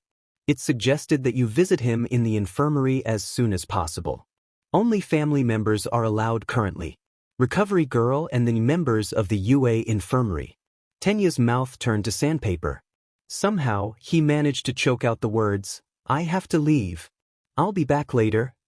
Midoriya and Uraraka called after him, but he was already up and on his way to his brother. Tensei! Tenya rushed to his brother's bedside. Tensei looked so weak like this. He could hear every ragged breath that came from the hospitalized man. A few bubble tears escaped his eyes. He felt like he was 5 again as he murmured with a broken voice, Tensei! Tensei cracked his deep blue eyes open, breath still hoarse and uneven. Tensei, I'm here. You're going to be okay. It wasn't a question, but Tenya didn't dare state it as one. There was no way that his brother was going to be anything but fine. Tensei let out a weak chuckle that devolved into a cough. Ever the demanding one, aren't you? You have to be. Tenya's voice was loud and desperate, but he didn't care. Tensei's expression changed to one of sadness. My spine is broken. I won't ever be able to move my tail again. Tenya covered his mouth, reeling back. No, Tensei. Please, you can't dash. Sorry. Who did this to you? Tensei was silent for a second. A look of concern was pasted on his face. Tenya swam closer, putting his hands on his brother's shoulders. Please just tell me what happened. And with another moment of hesitation, Tensei started to speak despite his obvious reluctance. He spoke of Stain, of how helpless he had been, of how he was unable to do anything. All of Tenya's sadness turned to burning, insatiable rage and hatred. That Siren. Why do they have to destroy everything that the Mers create? Monsters, that's what they are, and Stain is the worst one of all of them. Tenya, don't do anything reckless. Tensei's voice was worried. He hurt you, Tenya longed to yell. He hurt you, and nothing is going to be okay again. Instead, he muttered, that's fine. But that won't stop me from avenging your loss. Izuku doodled on a spare sheet of paper listlessly. He felt like sheet. His wounds hurt, his brain hurt, and the events that he bottled up were fighting in the back of his mind once more. He let out a breath and tried to focus on what Aizawa was saying, but the words went in one ear and out the other. He knew this lesson anyways. He could afford to think. I know your secret, little siren. It would be a shame if he knew. See you soon. Shigaraki's words echoed in Izuku's mind. He put a webbed hand over his mouth in thought. I think if I wait too long, I won't get a chance to tell them myself. It's going to be hard, but I want it to be on my terms. The question is, who first? Jiro and Uraraka already know, and so does Kaken. I don't think I'm on good enough terms with a lot of the class to tell the truth, but maybe. His eyes wandered to Todoroki. I still don't know him well enough. He's a big mystery. His eyes caught Ida. But I bet Ida's a good choice. I don't know his opinion, per se, but he seems reasonable. I bet I could talk some sense into him, if he seems unsure. The school bell rang all too soon, leaving Izuku with the impossible task of coming out to his friend. Ida dash, Midoriya caught Tenya's wrist as he was on his way out of the empty classroom. I need to talk to you. Tenya kept patience, despite the swirling whirlwind of anger and emotion clutching his heart. He didn't want to be anywhere but near Tensei right now. If this wasn't important, I'm listening. You, them, maybe somewhere more private? Midoriya stammered. It seemed like the world wanted to doom Tenya today. The boy slowly led Tenya to his room. The space was cozy and small, filled with primary colors and quite cluttered. If the mayor wasn't in such a bad mood, he'd have paid more attention to it. But he was a man on a mission, and such things as room design weren't important. I know this is gonna come as a shock, but Midoriya put a webbed hand over his mouth, seemingly unsure how to continue. Get on with it. Siren. Tenya's face paled. His heart skipped a beat and his brain desperately tried to catch up. He couldn't understand, he just couldn't. Midoriya was his friend, but he knew sirens. His brother, his beloved older brother, knew sirens up close and personal. Never again would Tensei swim alongside him properly. He stared at Midoriya but saw nothing. With unfocused eyes he couldn't help but notice how sharp the green-haired boy's teeth were, or the lull in his voice that begged and compelled Tenya to stay close and help. But it was a ruse. And suddenly he wasn't in Midoriya's room, but instead, a dimly lit hospital room as night took up the sky. Tensei's wails as a nightmare took over his mind. Begging, pleading for it to be over. In the alleyway as he watched his brother get torn to pieces, unable to save him. Yet here Midoriya stood before him, professing this while quaking, as if Tenya wasn't the one who shouldn't be scared. Ida's voice was low, and it scared Izuku. What? Siren? I didn't mean to hide it from you, really. I was planning on telling you, and today seemed like a good time, but I understand if this is too far, but Imsasorian Izuku was muttering again. He backed against the wall. Why did he choose an enclosed space? He'd gotten too comfortable. He should have remembered. Things didn't just go well for him. Ida's voice was cold. I should have known. With all your strange behaviors, you had to have been hiding something. And what are more untrustworthy than sirens? I'm a fool not to have noticed. Izuku opened his mouth, then closed it, tears forming in his eyes. Don't make it worse. You're wrong. You're different. You hurt others. Give me one reason why I shouldn't tell the entire class how you've been lying to them. Ida bore down on Izuku, and the younger's breath hitched. The mayor looked like Kua. He struggled to speak, struggled to breath, struggled to do anything. Don't hurt me. Don't tell them. Don't torture me by putting friendship within my grasp again. Don't make me relive these memories. Ida's lips tightened into a line, and he turned away. Fine. I won't tell them. But I hope the guilt of keeping this hidden eats you up. Izuku let out a shaky breath, still lightheaded. What's it?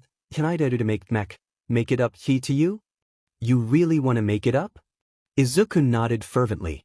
Start by killing the man who crippled my brother. Ida slammed the door without another word.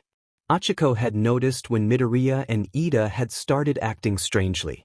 One day they were normal, and the next they were cold towards each other. It was like SWH was flipped, and their usual friendliness was shattered. Unfortunately, that meant their lunch table was extremely awkward. Achiko watched as Ida glared back at Midoriya, who quickly turned away with a whimper muffled by a webbed hand. The tension was thick in the air. Achiko swore that it was too heavy for her to lift, even with her magic. She cleared her throat, determined to be the glue to stick them together again. So, how are you healing, Mido? The siren gave a non-committal answer. It's still a little raw, but I think it's coming it along. Ida didn't say anything, instead opting to glare at his lobster sullenly. Achiko felt her smile strain. Ida, what about you? What's new? Nothing. She sighed. They're hopeless. Well, want to hear something funny that Sue told me earlier? Both boys looked up at her, and she started a long story that kept them occupied and not hating each other. Even if they didn't like each other right now, Achiko was okay with being the glue that held them together, at least until they made up officially. And if they wouldn't naturally? Well, she's not opposed to helping. Izuku stared at the ground, preoccupied. He was worried as usual, but it was more immediate this time. Ida's words rang in his ears. I was lucky. He didn't hurt me physically, but it still hurts as much as any of Kaken's explosions. I should be used to being alone. I'm the problem. I'm always the problem. So why am I not used to it? Can I really make it up to Ida? Mido, can I talk to you? Izuku flinched at a hand on his shoulder. Oh, you? Uraraka. Sure. What happened with you and Ida? The truth of the situation bore down on him once more with all the weight of the deep ocean. He might truly lose Ida if he didn't act and fast. Oh, just in argument. His mouth burned.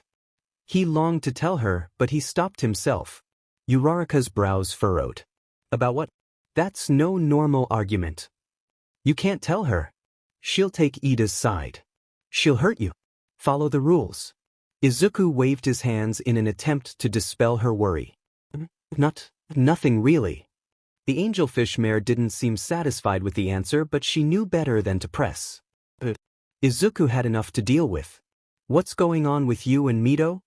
The question caught Tenya off guard. I wish I knew to. He's not like Stain, but all sirens are liars. If he were different, he would have told the truth from the start. It's complicated. Uraraka sighed. Obviously. I was hoping to understand the situation a bit more so it would be less jumbled and all that. You conversed with him, too? Don't change the subject, Ida. I apologize. It revealed a truth to me that I am honor-bound not to repeat. My only advice is to stay away from him. He's not what he seems. Tenya looked ruefully at his hands. Not what he. Oh, did he tell you? Uraraka wasn't frowning. On the contrary, a large grin sprouted on her face, only dimming when she seemed to remember that he was upset. Depends on what he told you. I cannot repeat it. Well, I don't want to betray his trust either. Is it the same thing? How am I to know? Did he tell you about, what he is? Uraraka raised her hands in a vague gesture. Do you have any idea how little that narrows it down? Tenya gave his friend a deadpan stare. What kind of mare he is? Or, well, not mare. Tenya's eyes widened. He really did tell you? How long have you known that he was a siren? He saved me with his song. I knew from the beginning. Uraraka was smiling. It made Tenya sick to know how both of them had been conspiring against him for this long. Of course he did. Demon siren. Ida muttered under his breath. Ida. The female mare was obviously upset. He really isn't bad. He just wanted dash. No, I'm done listening to you. No, I am finished talking about this. Tenya knew he was being unreasonable in the back of his head about all of this. Still, he was hurt that his best friends had been hiding such a major secret from him for so long. Besides, Uraraka didn't even know if Midoriya was really good. What if he was an imposter, trying to gain trust? It didn't make sense. None of this made sense. Ida was going to sleep. Izuku packed up first aid, a couple notes, and a small knife, just in case. Hopefully he'd only have to use the notes, but it was better safe than sorry. With a quietness picked up only by years of practice, he closed the door behind him. Moonlight illuminated the spires, which were unnaturally quiet compared to the daytime, where schools of Mers would flit around here and there. But he needed to go out when it was this desolate if he wanted not to be caught. This wasn't just his friendship with Ida at stake, it was also the reputation of all sirens. Stain was infamous for being one of the evil sirens that tainted all siren kind. He needed to do this. Where are you going? Izuku spun around, putting his hands up defensively. Two color eyes bored into his. He didn't think anyone would be up this late, especially Todoroki, who looked like he got plenty of beauty sleep. Not even going to question that thought. Izuku stared warily at Todoroki, reading his body language. It didn't seem aggressive, so he did the easiest thing. Told the truth. I'm going to do the right thing and stop the mare killer Stain. Don't try to stop me. His voice was surprisingly steady for the nerves that clattered in his veins. Okay. Todoroki replied simply. Okay. I trust you. You've given me no reason to do otherwise. You're my friend. Izuku flushed slightly, clearing his throat. That was surprisingly easy. Alright. Well, I'll be going then. But, Todoroki started, I'm coming with. It's not safe out there, and I want to be there to stop you from being killed like last time. I'm not letting you bleed out in my arms again. Izuku opened and closed his mouth a few times.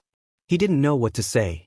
Somehow, Thank you for that. I really appreciate not dying, but I have first aid this time. Didn't seem to fit. Yeah. They sat in an awkward silence for a moment. What's the worst that could happen? You can see come. Todoroki smiled slightly. The moon illuminated his skin, and even with the scar, he looked absolutely flawless. Izuku looked carefully down at his bag to avoid the bisexual panic he knew was coming on. Stain, you're going to fight a serial killer. Now's not the time for thinking about these things. Right. Let's get going. Shoto could tell Midoriya hadn't been sitting around for the past few days as soon as they got going. He seemed to know exactly where their enemy, Stain, Midoriya had informed him, was likely to be. It was uncanny and, frankly, impressive.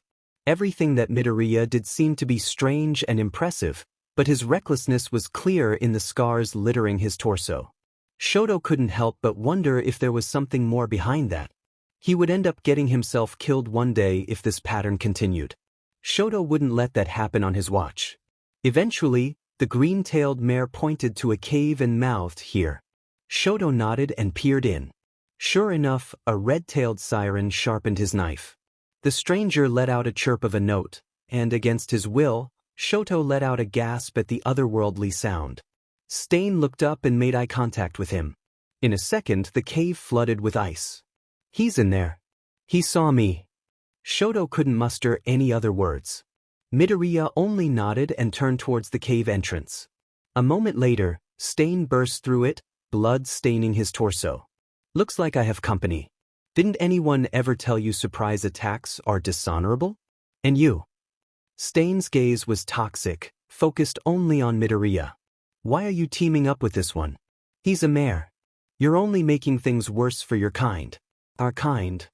Shoto looked between Stain and Midoriya. The pieces took a moment to click together, but once they did, understanding flooded through Shoto. He's a siren. Midoriya backed away, curling into himself, but his expression remained steely. He refused to look at Shoto. You're not helping us sirens either. Stain's eyes narrowed, and the man bared bloody, sharp teeth. I'm making the world better. You might act like you're brave, heroic even, but I'm the only one getting rid of corrupt mers. The ones who harm without reason, exploit those lesser than them, or see those different than them as worthless. All you do is stay with them in hopes to not be scrutinized. You're weak. Shoto glanced over to Midoriya. So he really was a siren? It was surprising, sure, but the tone of voice he had used when he said it was concerning. Perhaps that was why he hid it so long. Shoto would have to ask. I'm not weak. Not anymore. Mare killer, you're the reason sirens are seen as evil. I agree that some mers are corrupt, but killing isn't the way to deal with it. There's still mers. Midoriya stood strong, and Shoto couldn't help but notice that his stutter had faded to nothing while he spoke against the other siren. Very well. If you have chosen to ignore my warnings, then you're no different than them. With that, Stain rushed towards them, knives flashing in the moonlight. Tenya couldn't sleep. All he could think about was Midoriya and the way he had taken his siren status. Was he really in the right? The more the night went on, the less he was sure. So hesitantly, he left to make his way to his friend's classmate's room. He tapped lightly on the door. It was rude to intrude at such a late hour, but Tenya couldn't stand another moment of restlessness. He just wanted to work this out. No answer. He called Midoriya's name quietly through the door, still to no answer. It seems that he would have to do things more personally.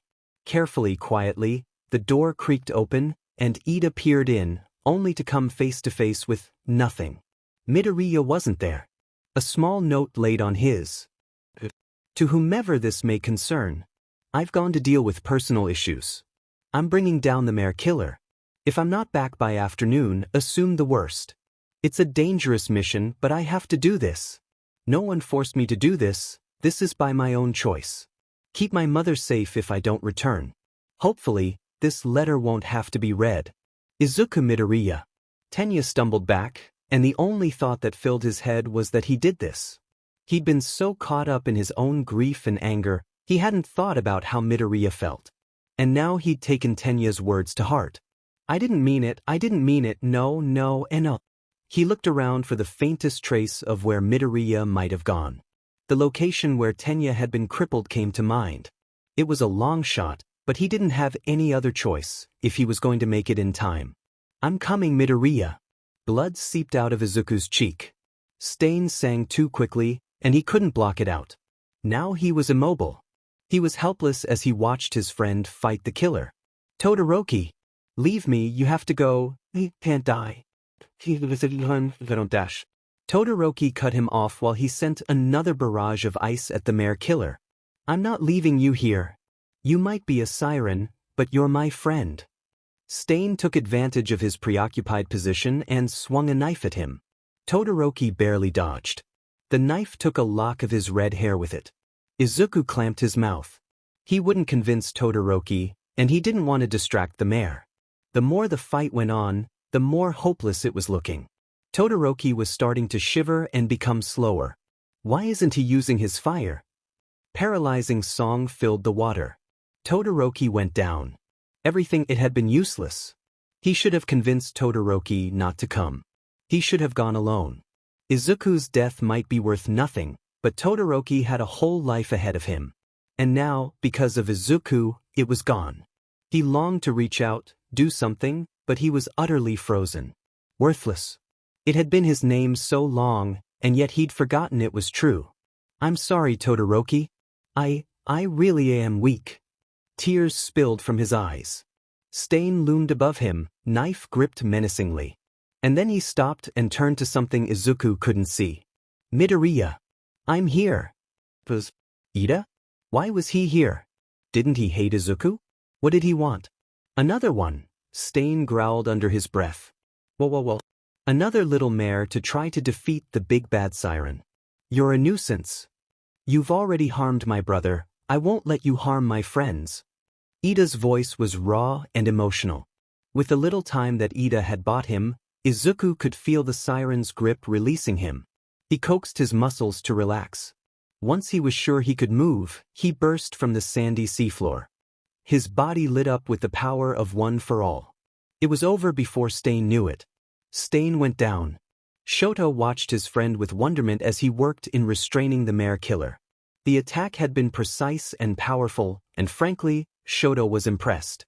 If he'd ever had doubts about Midoriya's loyalty after Stain outed him as a siren, they were gone. Now that Stain was unconscious, he felt like he was able to move. Shoto joined Midoriya in tying up the man, and asked the question that had been weighing on his mind since the start of the fight. "He's not your father, is he?" Shoto asked the question cautiously. Izuku put his hands over his mouth and let out a muffled strain of giggles. "Oh, All Might, no, he's not my dad. Is this going to be a thing for you, Todoroki?" Shoto crossed his arms. "I was just curious. You seemed so intent to stop him, I figured it might be personal." He saw Ida's face contort into guilt. "That was my fault." Midoriya turned, seeming to read Ida's face. He waved his hands in front of his face in a panic. "No, sure, what you said convinced me to go after him now, but there were more reasons. I'm tired of him affecting the views of MERS on the topic of sirens. He creates a bad reputation. He who hurts others. I couldn't let that pass. That didn't make it okay for me to say those things. I was horrible to you." Ida hung his head. Midoriya only smiled sadly. "Don't worry, Ida. It wasn't the worst I've had, not by a long shot. I've already forgiven you."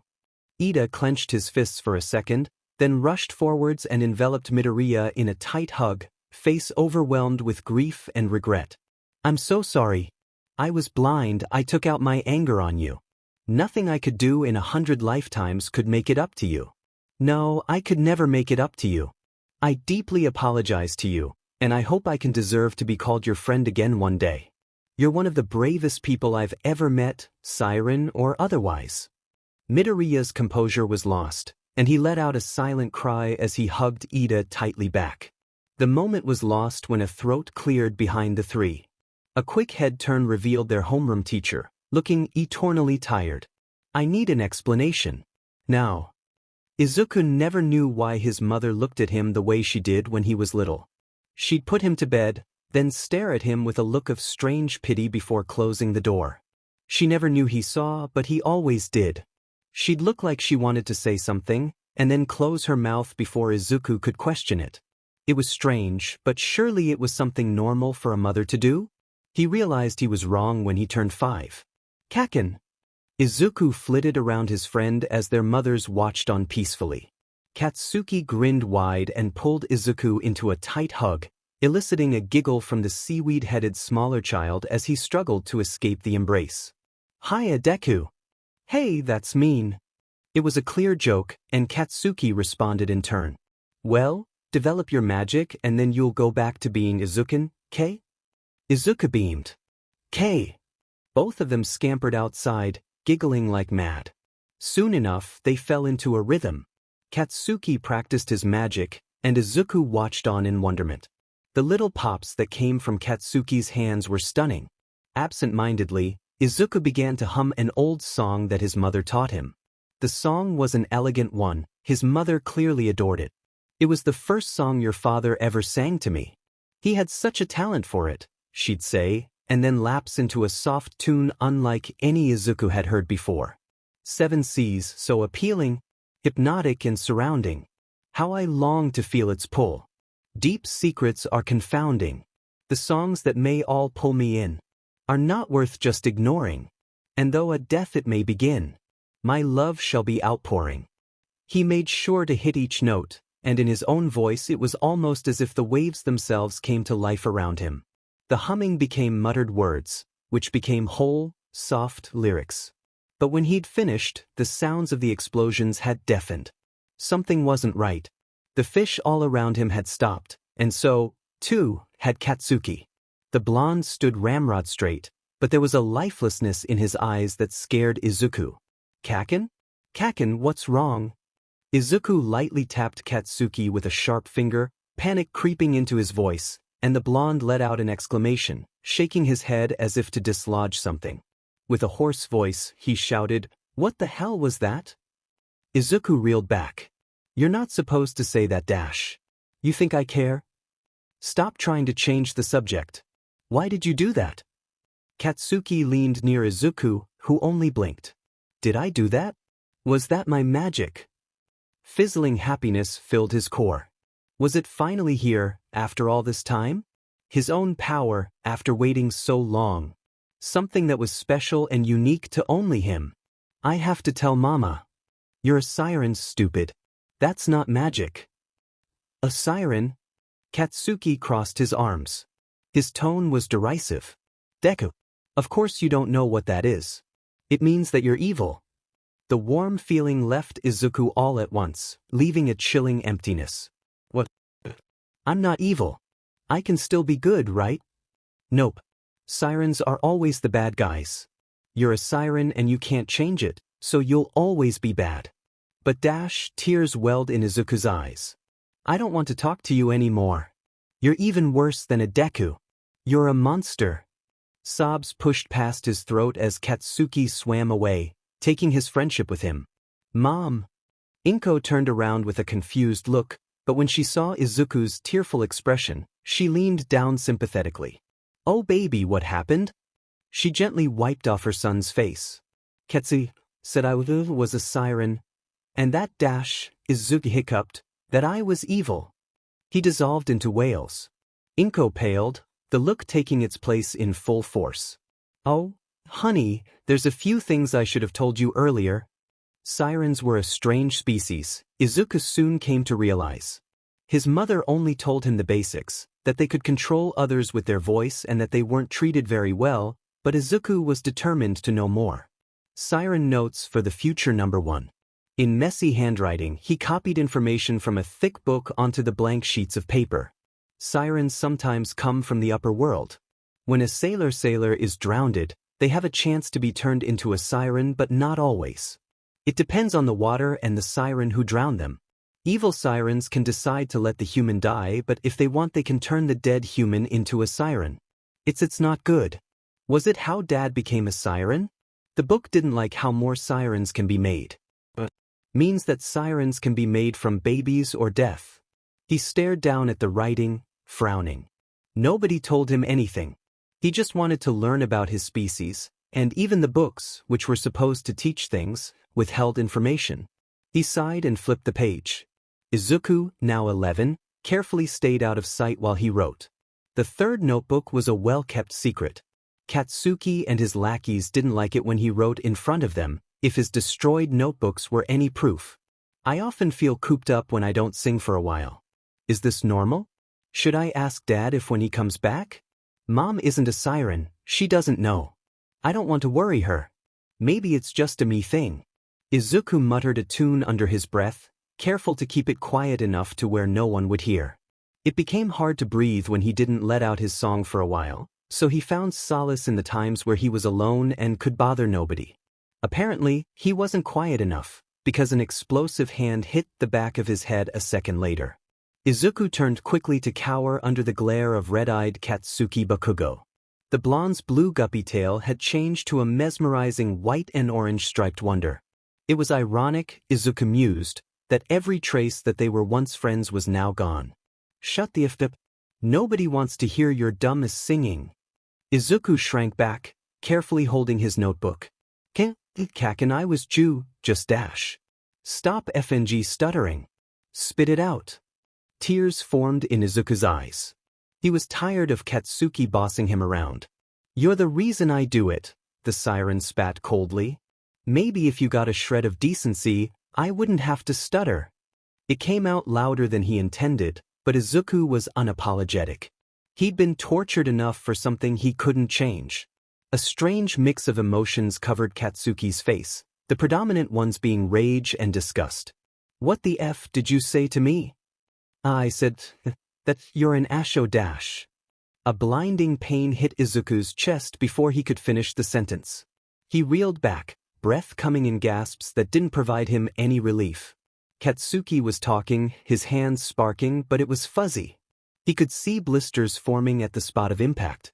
His raw flesh contacting the salt of the water was agonizing, but he wouldn't provide the satisfaction of screaming. A few words came through his bleary pain-induced headache. Have you learned your lesson? Izuku let out a choked sob. He nodded. Good. Shoto was worried about Midoriya. The boy always seemed so happy, but in his sleep, he thrashed and cried out. He wouldn't have noticed if they hadn't been hospitalized after the stain incident of which Aizawa had not been happy about, but now it was all he could think of as he laid awake. Midoriya let out a short gasp and clutched his chest, and that's when Shoto knew he had to step in.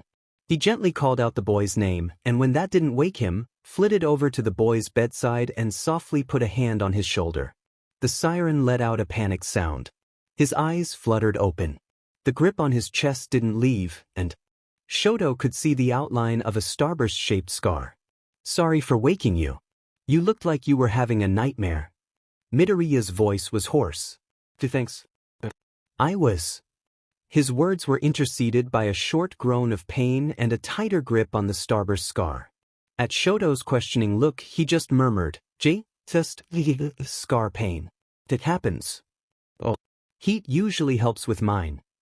Shoto blinked owlishly. He'd had no idea Midoriya dealt with these things too. He held out his left hand hesitantly. Midoriya accepted it. Shoto could feel the boy's heartbeat, quick but not unhealthy as he warmed the skin. That does feel nice. Thanks. Midoriya gave him a little smile, and it made Shoto's own heart flutter for some reason. It's no problem. They sat in silence for a second, before Shoto asked a quiet question. Where did you get it, if you don't mind me asking? Midoriya's smile turned sad. I don't mind. It was Kaken. Who? Bakugo. Katsuki Bakugo. Shoto's mind reeled. To think he'd once cared about the blonde. It made him sick, seeing all the starburst-shaped scars that covered Midoriya. All this time, he thought he'd gotten away from those who used their power repulsively, but even here. He can't do this to you. That's not just inhumane, that's evil. The words burst out of Shoto, but Midoriya just looked down. It doesn't matter. He just caught me singing and, well, I'm not allowed to do that. Not with what I am. Shoto felt for the siren in front of him. He'd never understood another as much as he did now. It was all he could do to try to make Midoriya understand. It does matter. He hurt you. Why do you care? The outburst wasn't angry. It was desperate, as if everything that Midoriya had learned about his place was suddenly being shifted. I shouldn't have prodded for so much without giving some of my own. I'm like you. I'm not a mare either. I'm half human. Izuku watched, starstruck as Todoroki pulled back his hair to reveal the rounded ears of a human. Things clicked into place at an alarming rate. All he could muster was a squeak of confusion. Your dash. Todoroki nodded carefully. That I never knew. I shouldn't have dash. It's fine, Midoriya. I don't mind. It was never really a secret, I'm just not open about it. Todoroki shrugged. Izuku felt his pointed ears burn. Oh. Izuku was hyper-aware of the hand warming his chest. And though I may not know about your experiences, I do know how it feels to have someone more powerful than you that controls you. Controls me? Does he know about Kaken's blackmail? Izuku cautiously bobbed his head for the half-mare to continue. My father wasn't a good man. He was human, and one who had mastered his own fire magic at a rather young age. The human mom magic? That's so rare. I mean there's sometimes dormant magic inside H-humans, but even then they can spend their whole life mastering it. Chow dash. Izuku put a hand over his mouth to stop himself from muttering. Sorry. Continue. Todoroki smiled softly for a second, but it dropped quickly. He was fueled by ambition. He strove to create the greatest magic user this world had ever seen, greater than even the Mare King All Might himself, through his bloodline. But so few humans had magic, let alone explored it, that he couldn't find a suitable human wife. So he fished one from the sea. My mother, an ice user. He took her as his wife without her consent. He tried 3 times to have a child with both sides of their magic before I came along. And in his eyes I was the perfect heir. Capable in land and sea, with both types of magic to match. His fire took to me, to the point where it can even be used in water. He trained my brother to death. He drove my mother to insanity. I'll always remember how she scarred me with frostburn because of the mental stress he put her under. Escaping was the best choice I could have made, and even now, I refuse to bring his plans to fruition.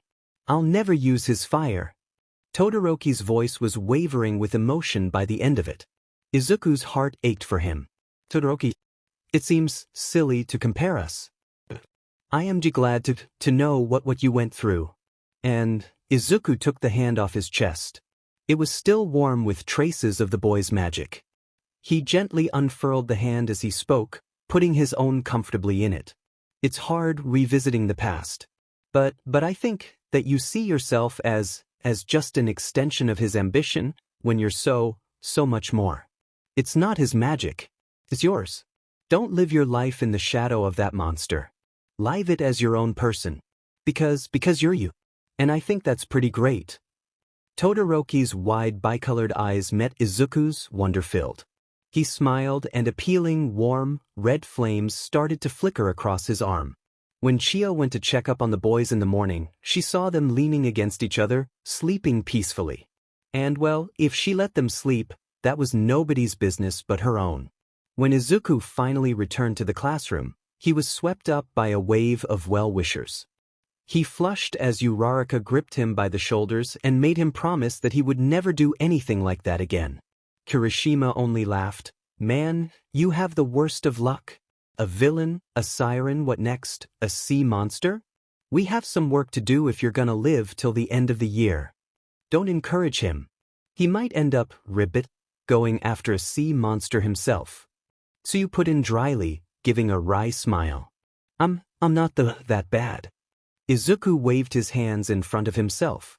I wouldn't dash. Didn't you already go for that one sea monster that was gonna hurt Raka, though? Hagakure interjected smugly. That's the different. Sure it is. Mina wiggled her eyebrows. Sounds to me like you need to be guarded. Izuku looked between them. This is some kind of conspiracy, I swear. Listen, just because I get involved in some dangerous things dash. What if we took turns guarding Midoriya, as team building? After all, I don't think a lot of us know him super well. Siro's suggestion caught Izuku off guard. He blushed furiously and tried to stutter out an excuse, a response, a denial, anything, but the others were already nodding along and putting in suggestions. Everybody calm down. Aren't we getting ahead of ourselves? Ida's voice was loud, and everyone took it as the cue to become quiet. Izuku silently thanked the stars for Ida, at least before the sailfish mare put a hand up in a chopping motion. We need an order and a set time PRD if we are to do this. Izuku buried his face in his hands. Team building game rules. Everyone gets an hour with Midoriya over a series of days. Class order applies. 1. Lima. 2. Ashido. 3. Ashritsu. For Ida. 5. Uraraka. 6. Ajiro. 7. Kaminari. 8. Kirishima. 9. Koda. 10. Sato. 11. Shoji. 12. Thing. 0. 14. Tokoyami. 15. Todoroki. 16. Hagakure. 17. Bakugo. 18. Shinszo. 19. Yayorozu if that's alright? No making Midoriya uncomfortable, he can choose to leave or stop at any time. Follow the rules. Keep it appropriate. No getting Midoriya into danger. Izuku looked at the board with a bemused look. Why did I agree to this? Because you love us, Uraraka replied without skipping a beat. Yuga didn't know Midoriya very well. That much was a fact, and one he was determined to change very soon. After all, he was the first person. And what better treatment for bonding two souls together than a makeover?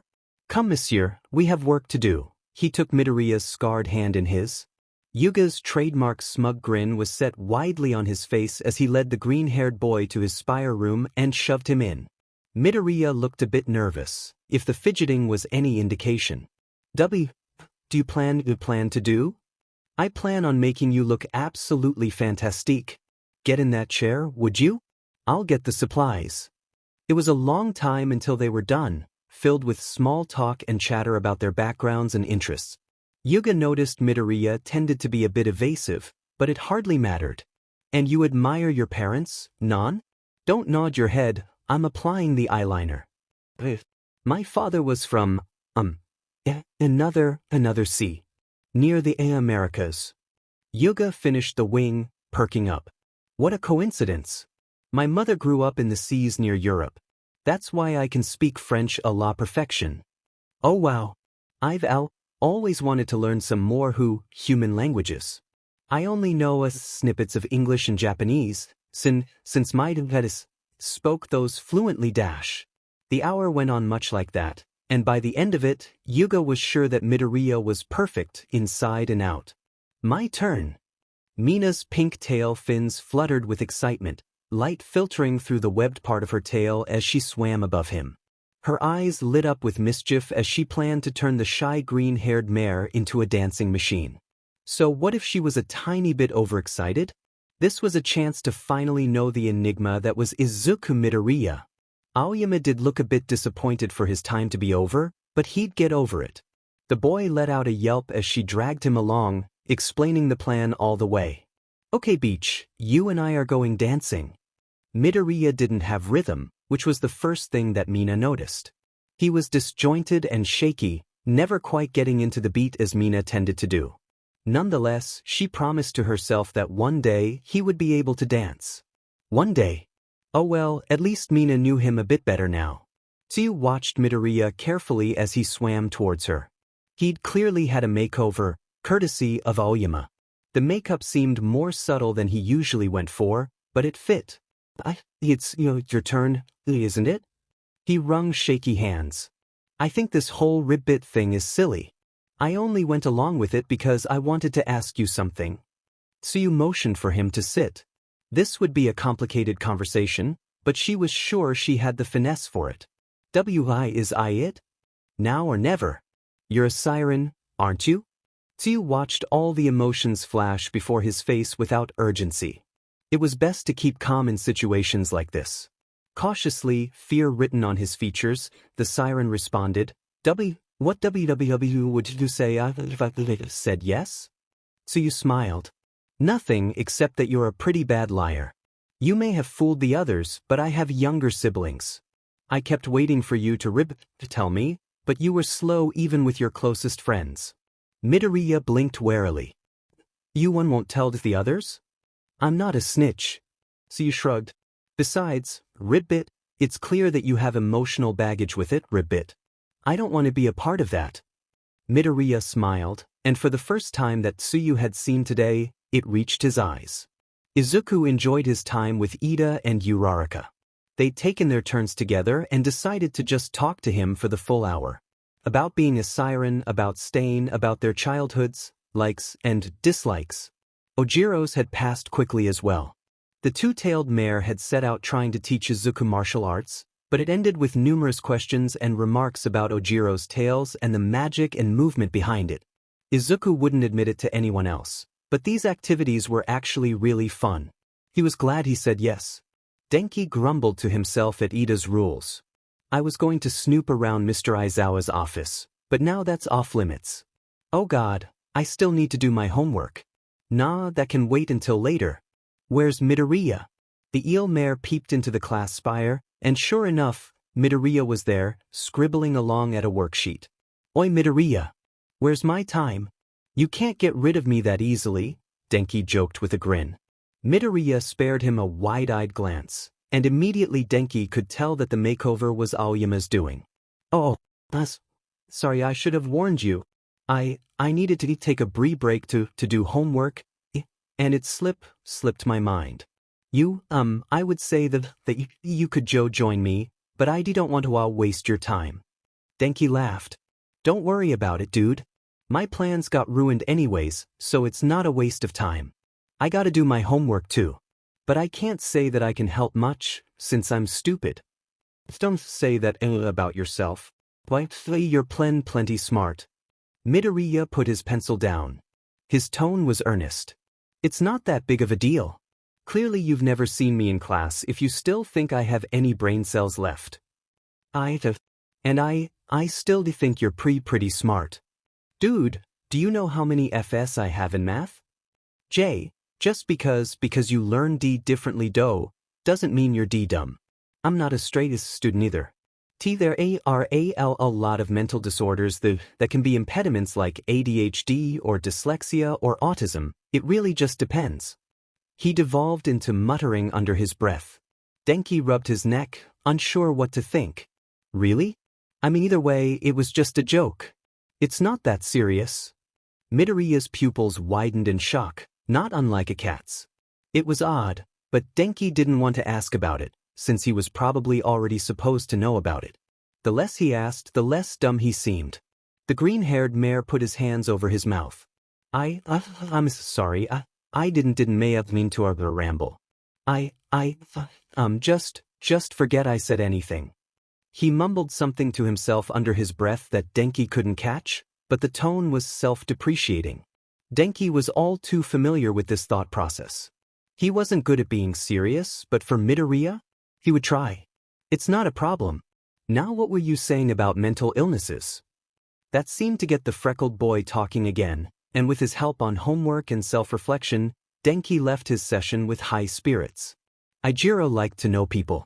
He liked to understand them and make friends with them, and he would even go as far as to say he was good at it, if being friends with the infamous Katsuki Bakugo was any indication. Only, there was one student he couldn't seem to understand. Midoriya.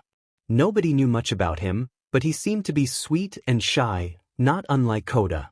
So Ajiro tried his damnedest to win the boy over with jokes and smiles. It worked, to some extent, and they could solidly be called friends, but Ajiro could tell there was a wall locking him out, a secret that came between them. Now, Ajiro wasn't a nosy person by any means, but it was itching away at him, niggling in the back of his mind whenever he talked to Midoriya. He would ask Uraraka or Todoroki or Ida, but it was Midoriya's secret to share.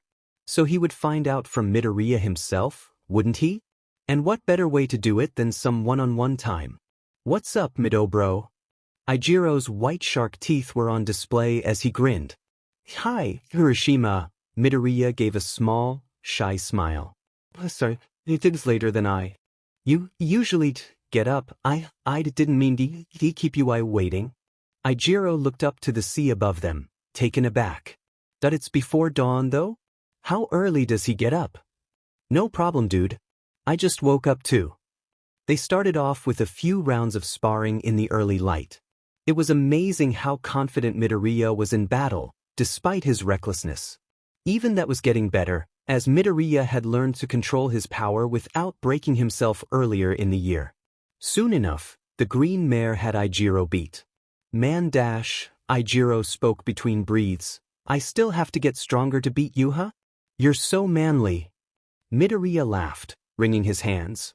Why, you're a hard-up opponent. Give yourself some credit. There was a lapse in conversation as both of them caught their breath. It was broken by Midoriya, who carried a wistful tone. I really like us sparring actually. Seems a little strange to be honest, but it kind of slows down my thinking so I can articulate my thoughts a little better, and makes me more confident usually. He let out a self-depreciating chuckle. It sounds silly when I say it. Nah, I totally get that. Winning or keeping pace with a spar can really make a dude confident. It's helped me a hell of a lot. Midoriya's eyes widened. He straightened with a confused look. What? You always seem confident. I really admire it actually. Ajiro paused for a second. Midoriya admired him? The other boy was already so strong and brave. Ajiro didn't hold a candle to him, confidence or no. No way, dude, I was super insecure when I was younger. It took reinventing myself to seem halfway courageous. That makes even more impressive. Midoriya paused for a second, a strange look on his face. Did you say that we weren't born with Red Sea coloring? Ajiro blinked, then burst into laughter. Did you think I was some kind of naturally red shark or something? Midoriya put his face in his hands, blushing red.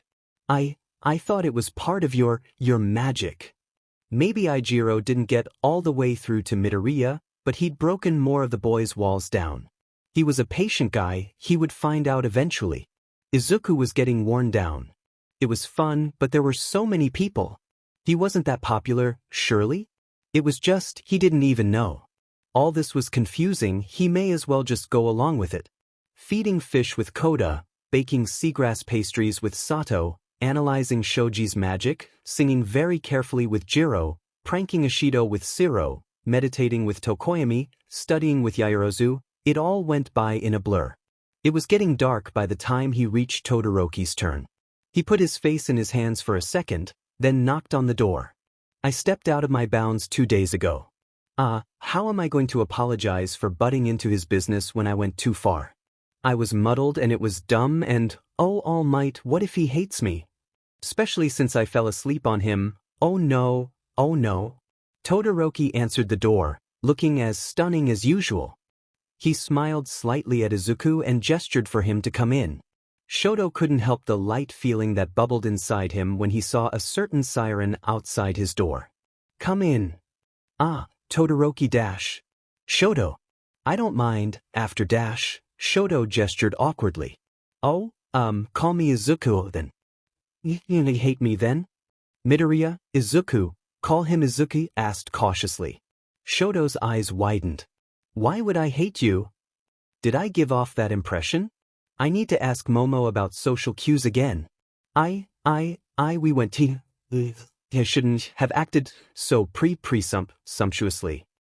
I acted like I knew everything, but I just spoke without thinking. Izuku carefully gripped his arm with sharp fingertips. I needed it, though. What? I've been caught up in my past and living in my father's shadow for too long. You shattered my worldview, but it wasn't in a bad way. I needed it shattered.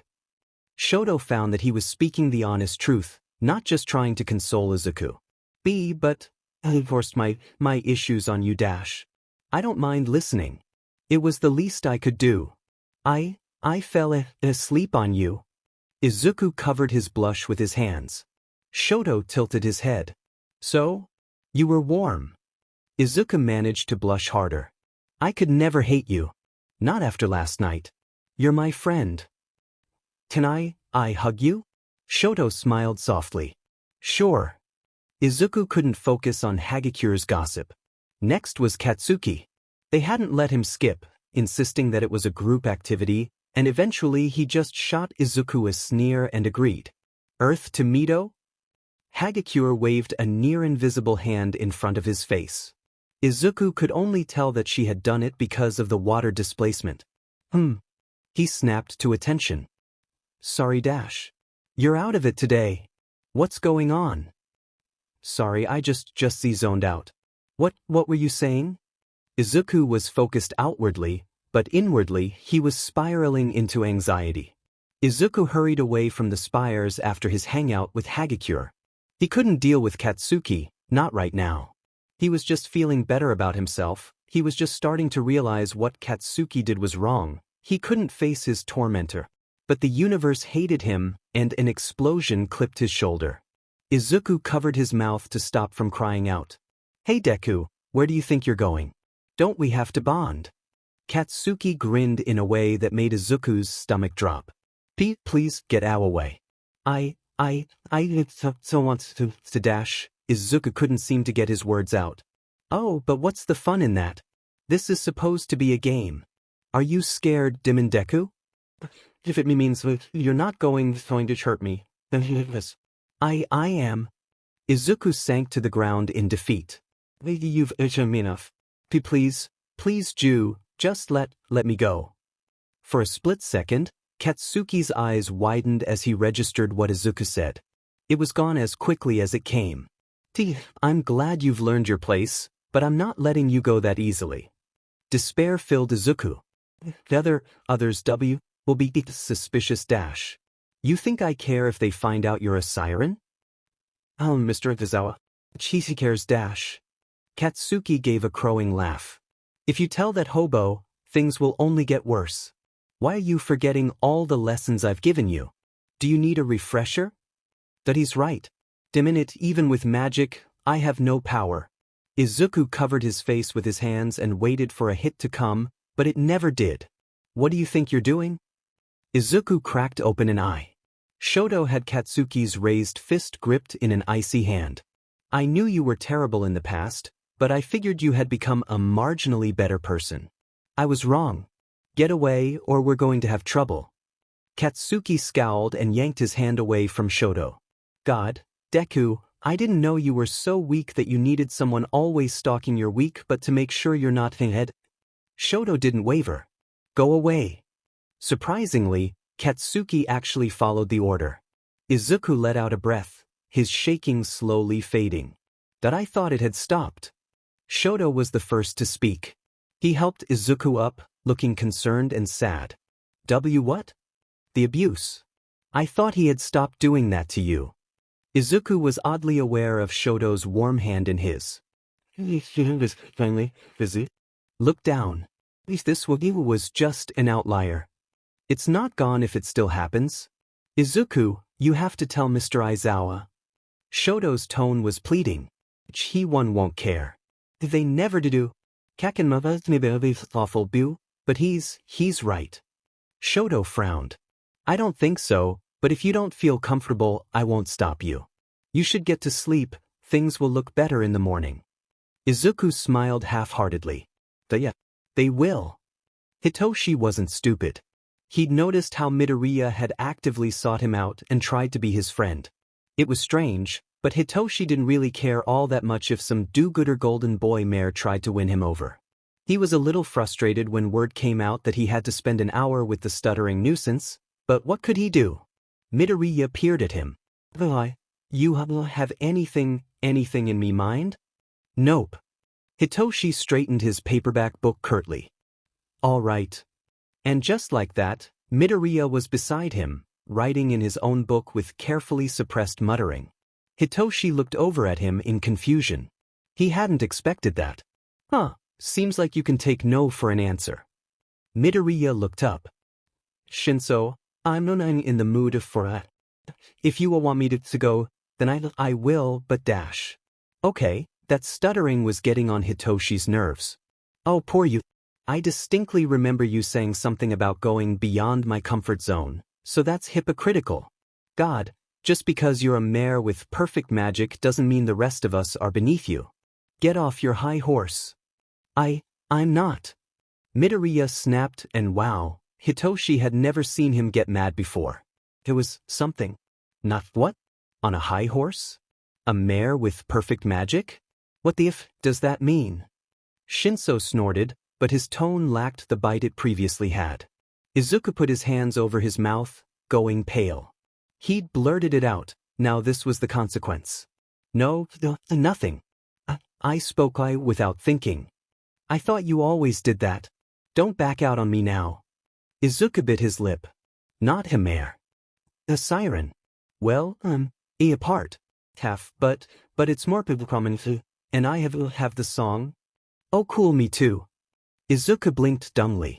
And once more. All his lips could formulate was, what? He's a siren?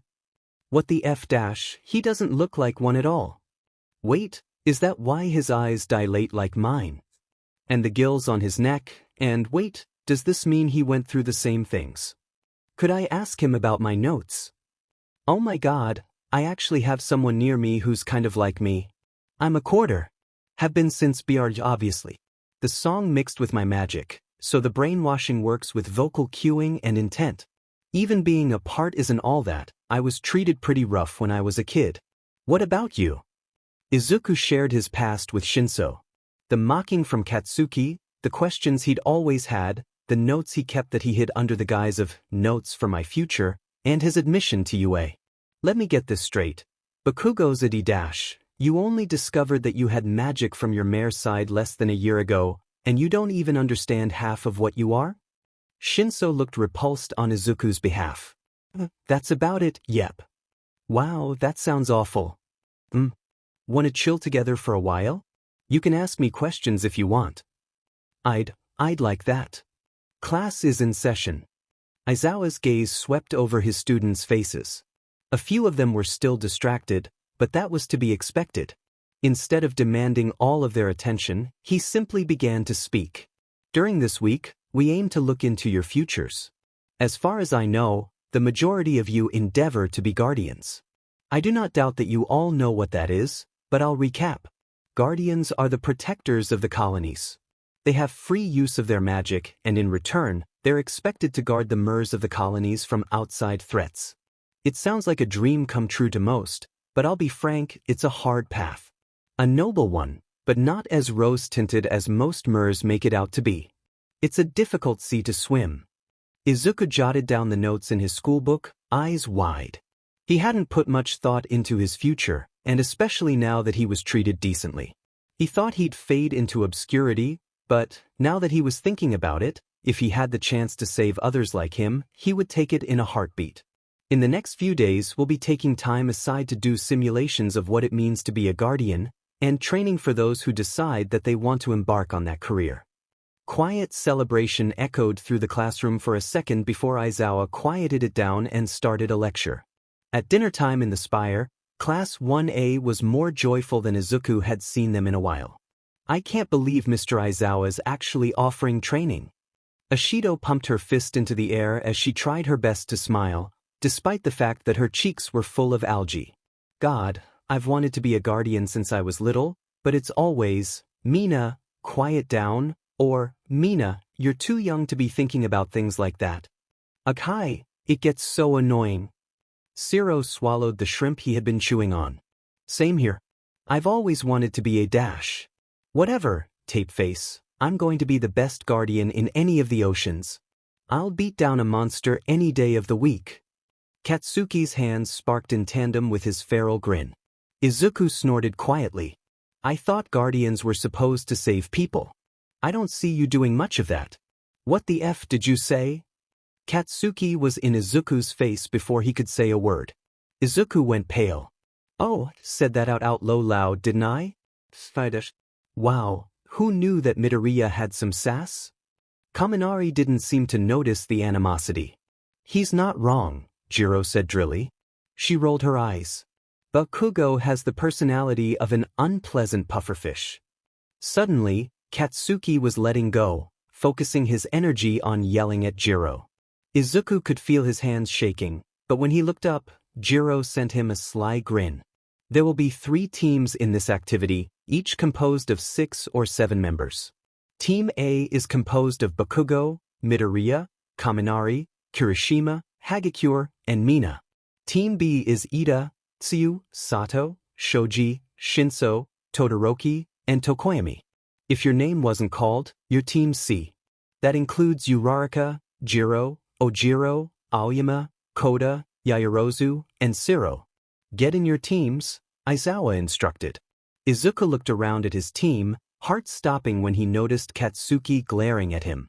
Shit, he's probably mad about earlier today. Please don't let this be a fighting activity.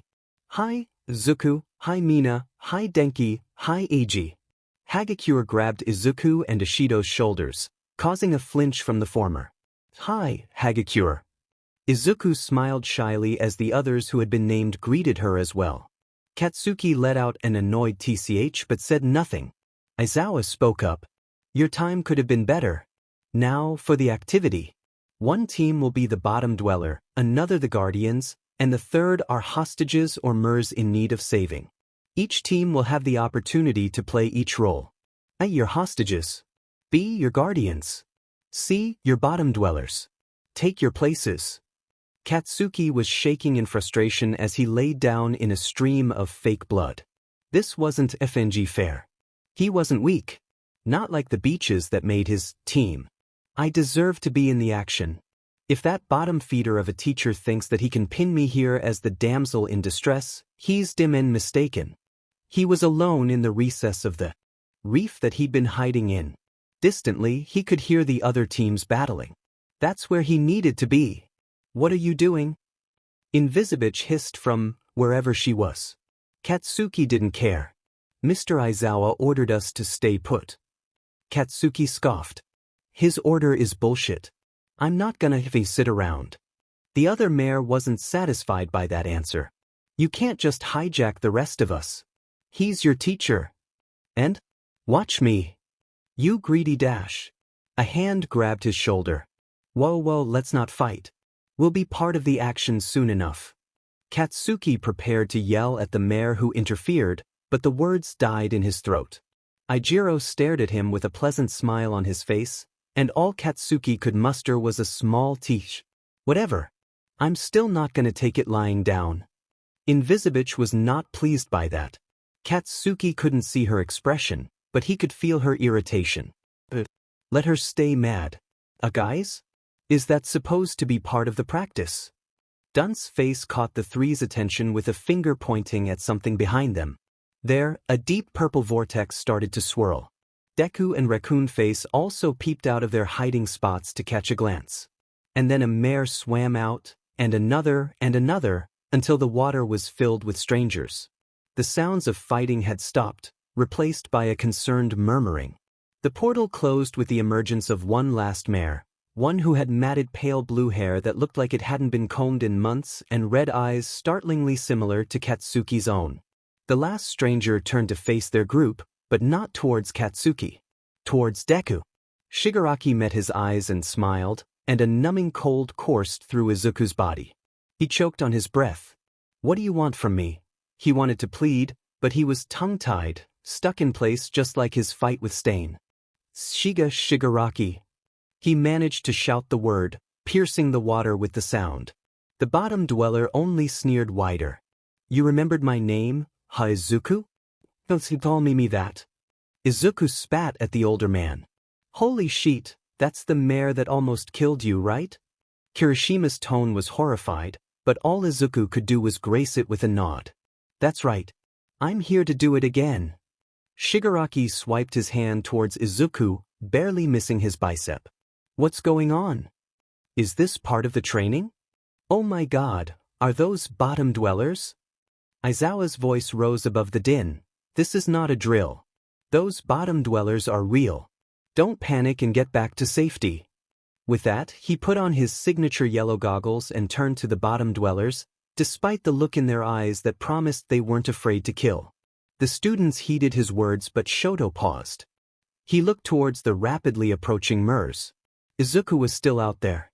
He wasn't safe, and the magic that created the vortex looked dishearteningly like the one that had whisked Shigaraki away a few weeks ago. If Izuku was harmed like that again, and Shoto wasn't there to help. "Todoroki, get to safety!" Ida shouted. "Izuku's out there. I can't leave him. I know he's in danger, but you can't help him. This isn't a drill, a fluke, or a coincidence. This is an organized attack. I can't let you get killed." Shoto clenched his fists. "I won't. And I'll make sure Izuku isn't." He swam for it before his friend could utter another word. "I'm coming, Izuku." Izuku dodged and weaved around the bottom dweller's attacks. Adrenaline pumped through his veins, and for a second, it was as if it was just a spar with Kirishima before reality kicked in again. He could hear Katsuki, Hagakure, Ashido, Kirishima, and Kaminari all fighting beside him, but they were too far away for his comfort.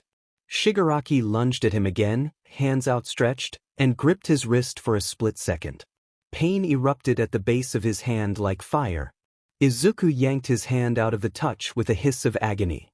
"You're just an eel. F-I-N-G annoying. Always slipping from my grip. That really irritates me." Shigaraki scratched his neck frantically, scowling. "I'm not going to just let you kill me," Izuku breathed. "Not like somebody I know." A wicked grin appeared on his opponent's face. "Kill you? Oh, I have something much worse in mind. Compress." Izuku didn't have time to turn around. His vision went black. Shoto saw the moment Izuku was turned into a marble.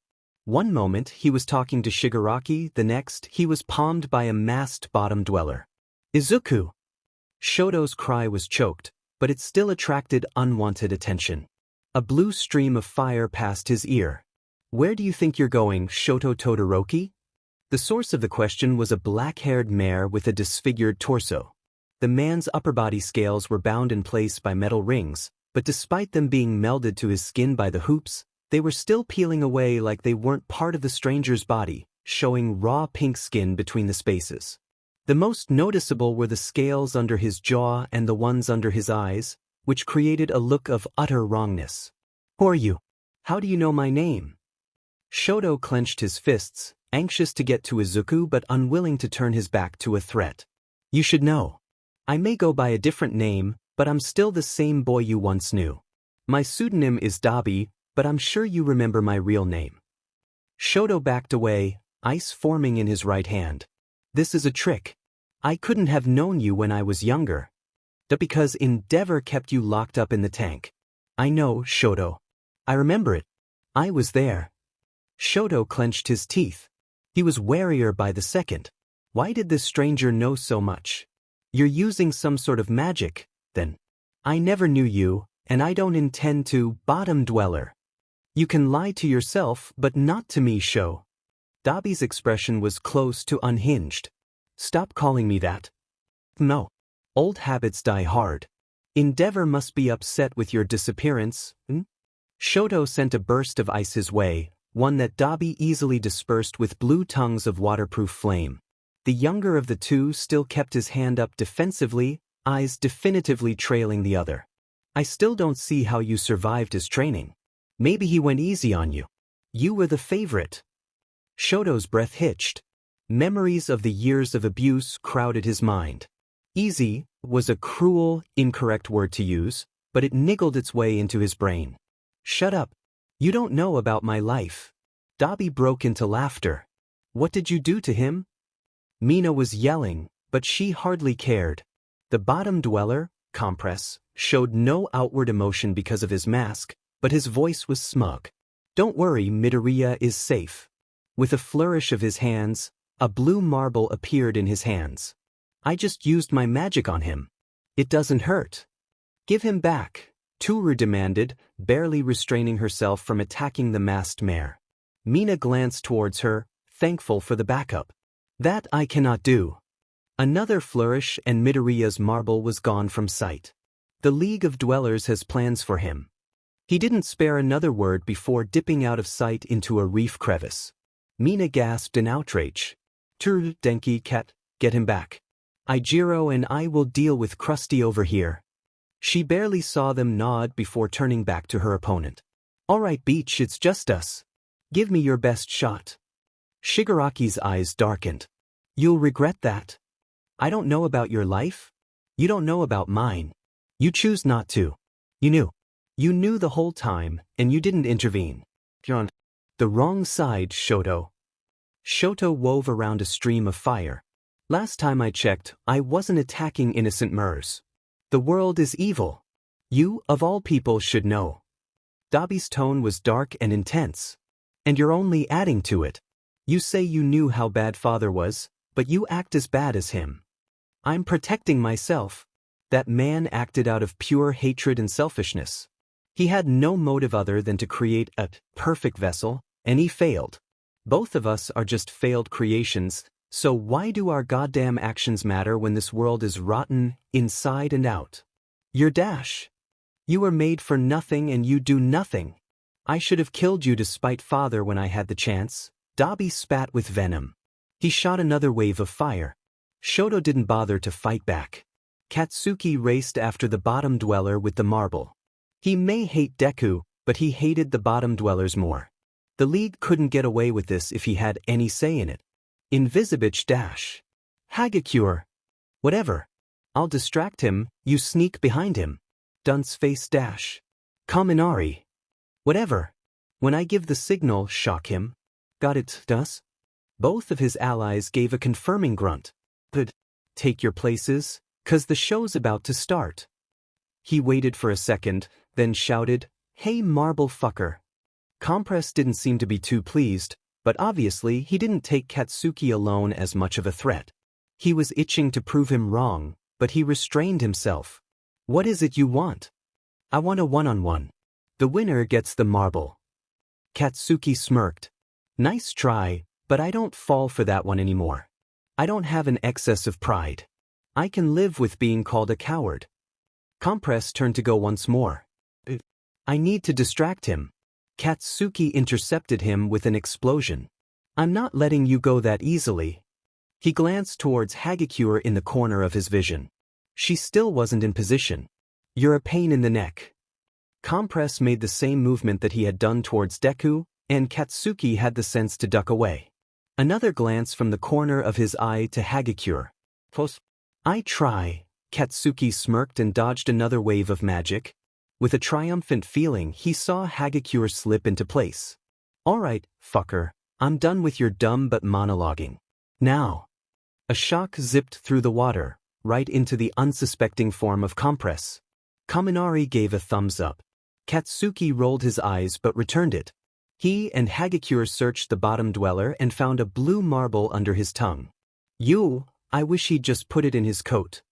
Hagakure shook her hand off with a wince. It doesn't matter. Look, Deku's already reforming.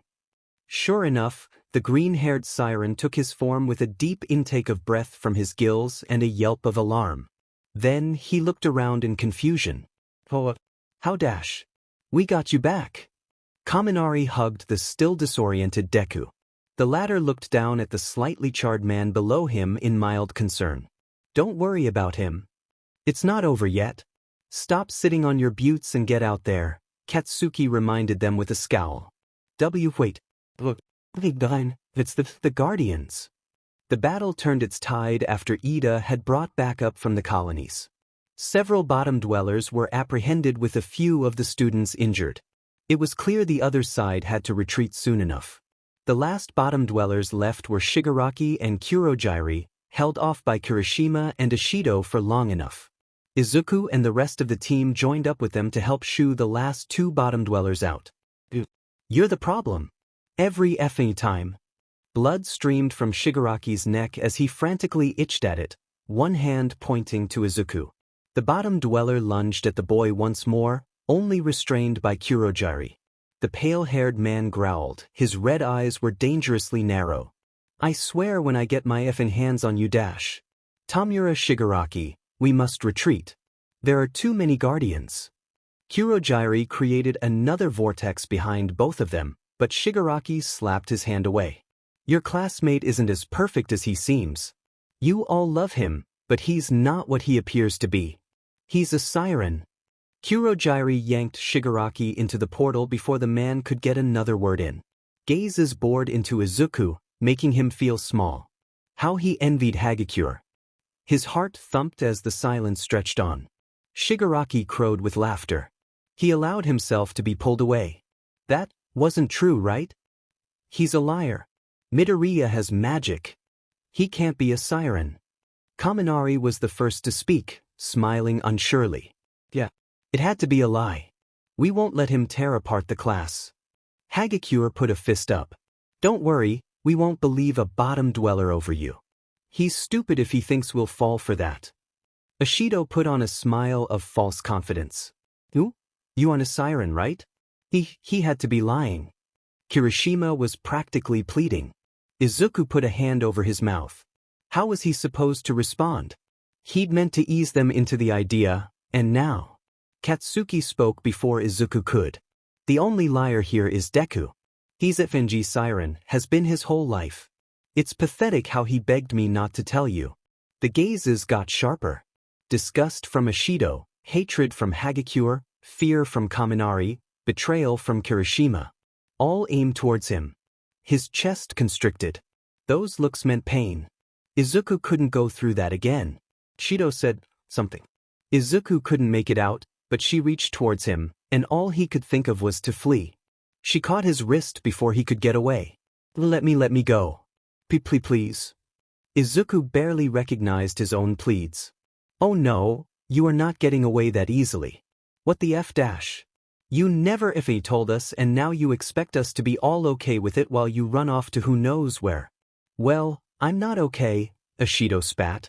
Izuku's tongue was heavy in his mouth. I didn't mean dash. Spit it out. Stop acting like you're the victim here. You're not. He cautiously watched for an attack. He was going to tell why 6 people already knew. Sure you did. God, you sirens are all liars. Get away from me. Mina practically threw his hand away. Izuku cradled it close and backed away. Instead of getting away, he bumped into another person. What's going on here? Aizawa crossed his arms. His red gaze surveyed the students' faces. He's a siren. Kaminari pointed towards Izuku without remorse. We can't have someone like that around. You gotta kick him out. I don't have to do anything, Kaminari. I already knew about his origins. UA is a non-discriminatory colony, sirens or no. It's his choice to disclose it, and it seems like he was right to keep it hidden if you react like this. Return to the colony and take some time to think over your actions. Izuku felt his hand fall into Shinszo's. The larger part siren led him back to the colony without a word. He would have been grateful, but all he felt was numbness. Whispers passed through the waters of UA. Did you hear about Midoriya from Spire 1A? He's a siren. I heard he works with the bottom dwellers. I heard he paid Aizawa off. I heard he's a MSTR of manipulation. Creepy. Izuku heard them all. And he knew they were wrong. He knew this was the exact reason why he never said a word of this to the crowd. But he also knew they were right. He supposed he should have seen this coming. There is no rest for the wicked after all. Shoto frowned. It was all wrong. Dabi was never part of his plans. However, that monster knew him. Didn't want to know. And yet, barely repressed memories bubbled and burned in the back of his mind, evading him whenever he reached for them. Natsu and Fuyu, he called them. Even if it was some twisted magic, I never call them that. Maybe he was telling the truth, but how could that be? He said, we were failed creations. What does that mean? There was Tuya, but no, don't disrespect his memory like this. It was magic, it had to be magic. Shoto stared at his left hand. Izuku had made it sound so innocent. He felt guilty at how much he detested it after the encounter with the bottom dweller. His own magic, now loaded with negative connotations, and he couldn't bear to use it. Not anymore. How he had ever been able to, he didn't know. Shoto! A voice roused him out of his thoughts. Turned to her, blinking. What is it, Momo? The black-haired mare had been his first friend when he escaped his father. She taught him all about ocean life and mare culture. She'd seen some of his hardest times and still cared about him. She'd been there when he came out as gay. She'd been there when he found a home at UA. She'd been there when he woke up screaming in the middle of the night. She was precious to him and he liked it that way. I'm having a bit of a hard time understanding something. I thought you might be able to help. Momo gently clasped her hands in front of her torso. Sure. What is it? Whatever she had to say was a welcome thought from his thoughts. Midoriya, he's a siren. Did he tell you? Momo looked surprised for a second, then looked away. Something like that. Then he is. What's your question? Well, aren't sirens supposed to be evil? Manipulative? Devious? You must know all the words that describe them. Momo gestured vaguely, looking a tad confused. Midoriya isn't, right? He's none of those things, Shoto confirmed. Momo seemed even more confused. How? But I don't understand it. By all means he acts like a mare. He has magic, he's not evil. He's not even a smooth talker. For goodness sake, he has a stuttering problem. I beg to disagree with the smooth-talking one, but that's beside the point, Shoto mused. Does every mare act like Bakugo? Or Ida? Or you? Momo flushed slightly. That's different. That's personality, not species.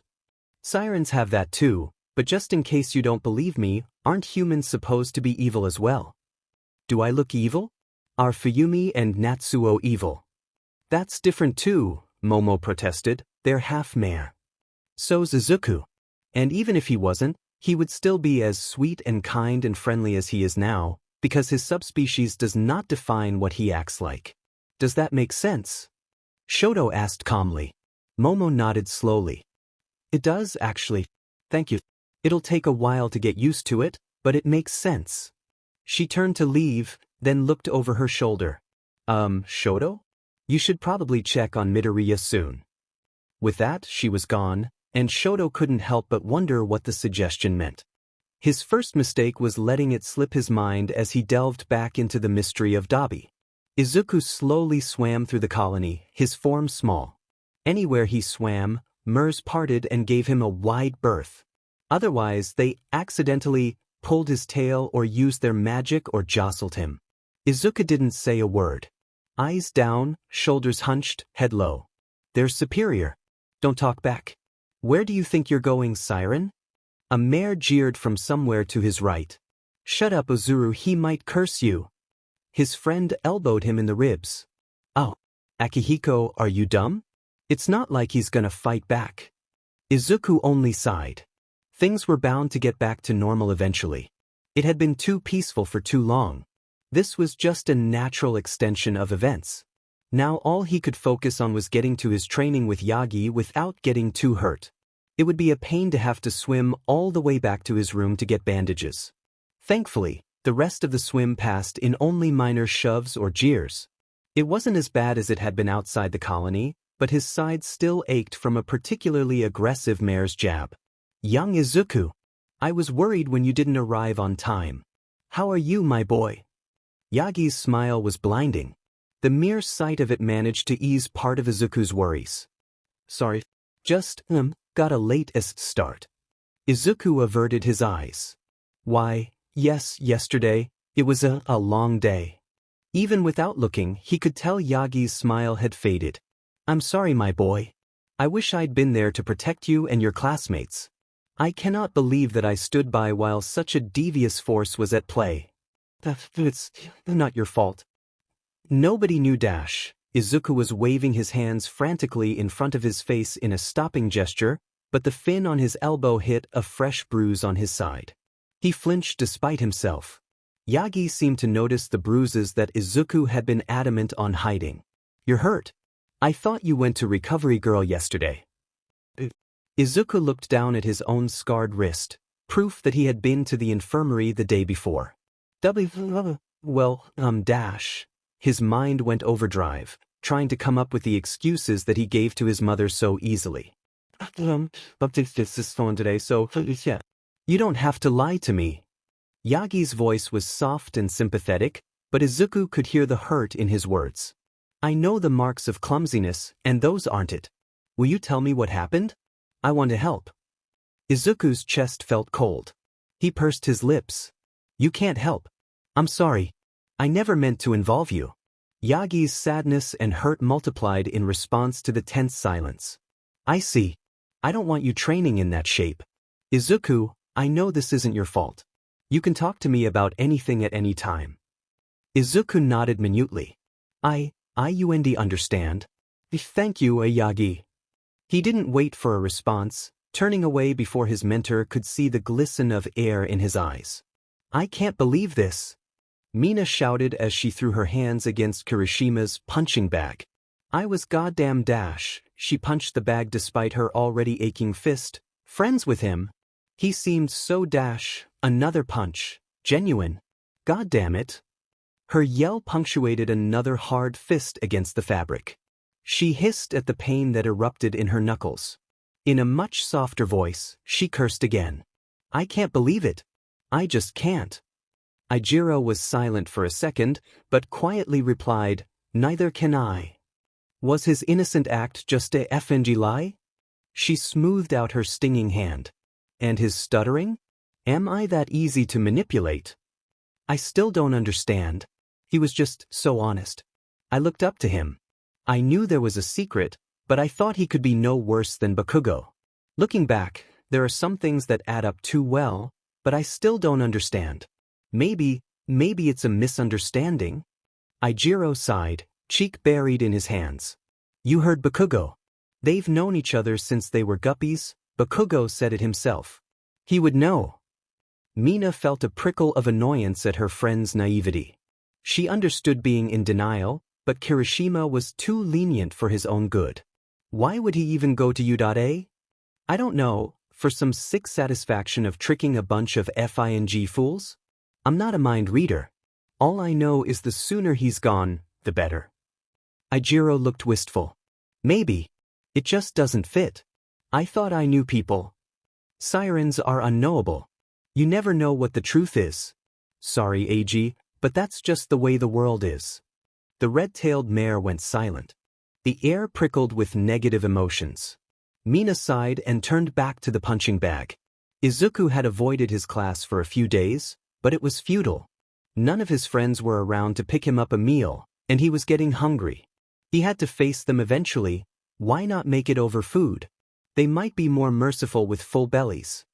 He gripped the handle gently, giving a silent prayer to whatever God was listening that he would get out of this unscathed. He would understand if they hurt him, but he didn't want a situation where Recovery Girl was needed. With a firm nudge, the door creaked.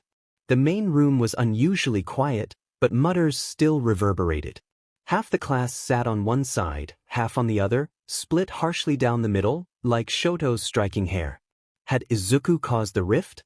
Sure enough, he could see nearly all his friends on one side, minus Shoto, but he couldn't see the bicolored boy anywhere.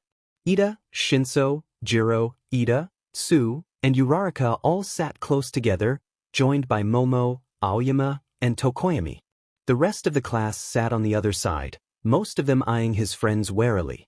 As he was noticed hovering at the doorway, the room fell silent. 18 eyes zeroed into him, their expressions ranging from relief to hatred. The tension was thick enough to cut with a knife. The siren couldn't stand it, so he meekly murmured, You, hi? Go away. You're not welcome here anymore. Shoji was stubbornly looking away, holding the hand transformed into a mouth up. Jiro leapt to his defense. Don't talk to him like that. This is unbelievable. I can't believe you would outcast him like this. You know what's unbelievable? Hagakure shot back at her, lying and manipulating us for months. He's not manipulating ribbit anyone. You all are just bad judges of character. Tsu rolled her eyes. Or he's got you in his thrall. Did he brainwash you? Zero asked. He didn't brainwash me, he's my best friend. Uraraka hissed back at him. Ojiro looked confused and skittish. Why are you siding with him? He might hurt us. Voices overlapped each other as each person tried to get their own point in. Izuku felt sick to his stomach. He should have never shown up. The guilt of having polarized the class ate him up as the argument raged in front of his own diamond-shaped eyes. He's not innocent. Mina's voice raised above the chaos of the room, one finger pointing at Izuku. He's a monster. He's a effing Eska. It always came back to that word, didn't it? Literally, it was the light of an anglerfish, but it went so much deeper than that. It was a word developed for sirens when they were killed for honor by humans.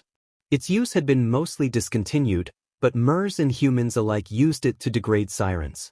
Izuku hadn't heard it for a long time, but he was a fool to think it would never be used on him again.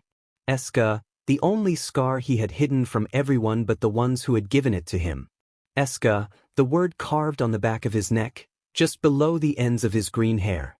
Eska. That was all he was, wasn't he? Just an Eska. Izuku turned and fled before anyone could comment on the sob he was choking on. The room went silent as Midoriya fled. Everyone had caught sight of his absolutely crushed expression. Hitoshi's heart ached for his classmate. Dude, even I know that's too far. Kirishima was the first one to speak, having the decency to look ashamed. Kirishima is right. There is absolutely no excuse for that type of language.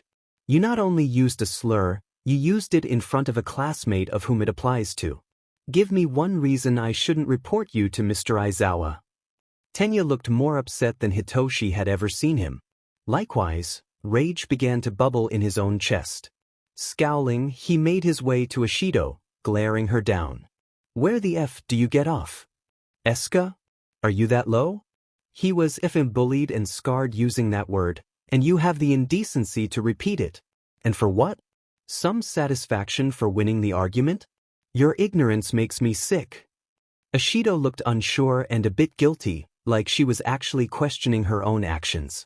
After a second, she straightened, her voice smaller than before. Why are you pandering so much to him? He's a siren, he probably told you that story. It can't be true. It doesn't make sense. Pandering.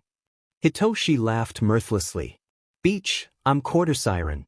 There's a reason I stick up for him, and it's because we've gone through the same sheet from sapienists like you.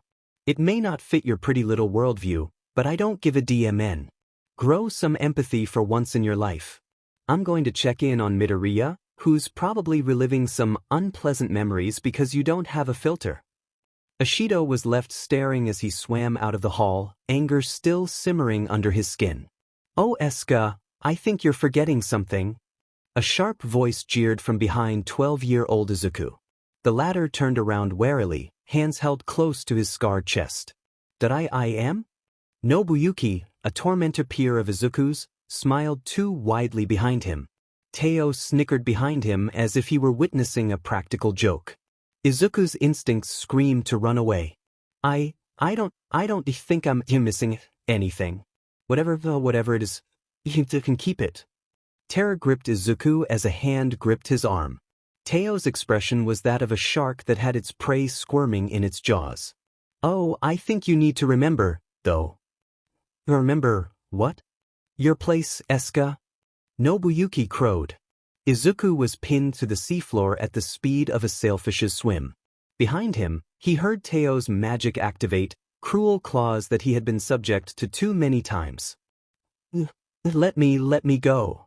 Izuku squirmed desperately, but Nouyuki refused to release his suffocating grip. You've been far too arrogant for far too long, Siren. You need to learn. Please, let me dash, Izuku gasped as a sharp pain hit his nape. One curved, deep line, far from what they usually did. The metallic tang of blood hit his nose, but Teo retraced it. Was he trying to scar it? Another diagonal line and Izuku refused to make a sound, even as Teo's claws burned white-hot on the back of his neck. As with the last one, he traced it again too slowly for only creating a mark. There was no doubt he wanted Izuku to feel it. A third, jagged line placed a few centimeters above the other two tipped Izuku off to their intentions. A sinking feeling filled the siren's chest. They're writing on me. They're writing Eska on me. They're trying to make it scar. What did I do to deserve this? Too caught up in his thoughts, Izuku forgot to silence a whimper at the pain from another cut. Uproarious laughter and mocking jeers followed, But Izuku knew better than to defend himself. I have to get out. I'm losing blood. I can't have that word on my skin. I hate myself enough as it is. They may call me a monster or an Eska for the rest of my life, but I need to leave. Song is the only choice. Izuku took a deep breath, silencing the nurtured instinct to stop before he was hurt. He focused his intent carefully on the word, leave, and when the blade came down on his flesh again, he opened his throat to sing. But nothing came out. He tried again. No sound. Izuku tried every intent he knew, begging, pleading silently for any sound to come out of his mouth. Nobuyuki's smug grin invaded his vision. So your true colors finally come out, Siren? You wanted to brainwash us. You're lucky my magic is silence, or else I'd have Teo do much worse than put you in your place. Nobuyuki grabbed his cheek tightly. Izuku felt sick to his stomach. Got that monster? The Siren stayed still, and his grip tightened painfully, nails digging into his chin and forcing Izuku's head up. Izuku could only faintly nod. The rest went in a haze of blurred color and burning pain. At the end of it, Nobuyuki and Teo fled with insults and threats of what would happen next time he forgot his place. Izuku tried to feel relief that they were gone, or anger that they had scarred him, or sadness that they treated him like barnacles off a whale's back, but all he felt was cold, searing numbness. I guess I'll have to wear neck accessories until my hair grows out, Izuku thought bitterly. The water was red around him, but he didn't care about getting up and going home. Hitoshi hesitantly lingered at Midoriya's door. He could hear faint, uneven breaths at the other side, like the siren was struggling to breathe. He listened for a moment until he could no longer bear to do so, then gave a gentle rap on the sandstone door. Midoriya went silent on the other side, but did not answer. Hitoshi waited a few seconds more, then spoke. It's me, Shinszo. It's stupid to ask if you're okay after what that beach said to you, but I hope you're— The mare trailed off awkwardly, then picked up where he left off. Holding up? Not hurting yourself, at least. None of this is your fault. He took a seat outside the ledge protruding from below the door. I told them off for you. Every mare whose opinion matters is upset at her. A sniffle and a wavering chuckle came from the other side of the door. It was a start. They're a-holes, Midoriya. Listening to them is bad for your health, and so is caring what they have to say. They don't know you and they don't care enough to learn. They weren't there for you when you needed it, and they'll be lucky if you don't decide to cut them off entirely. That shouldn't hurt this much. Midoriya's voice was unstable and hoarse. What? Being called that? I've heard the word so many times.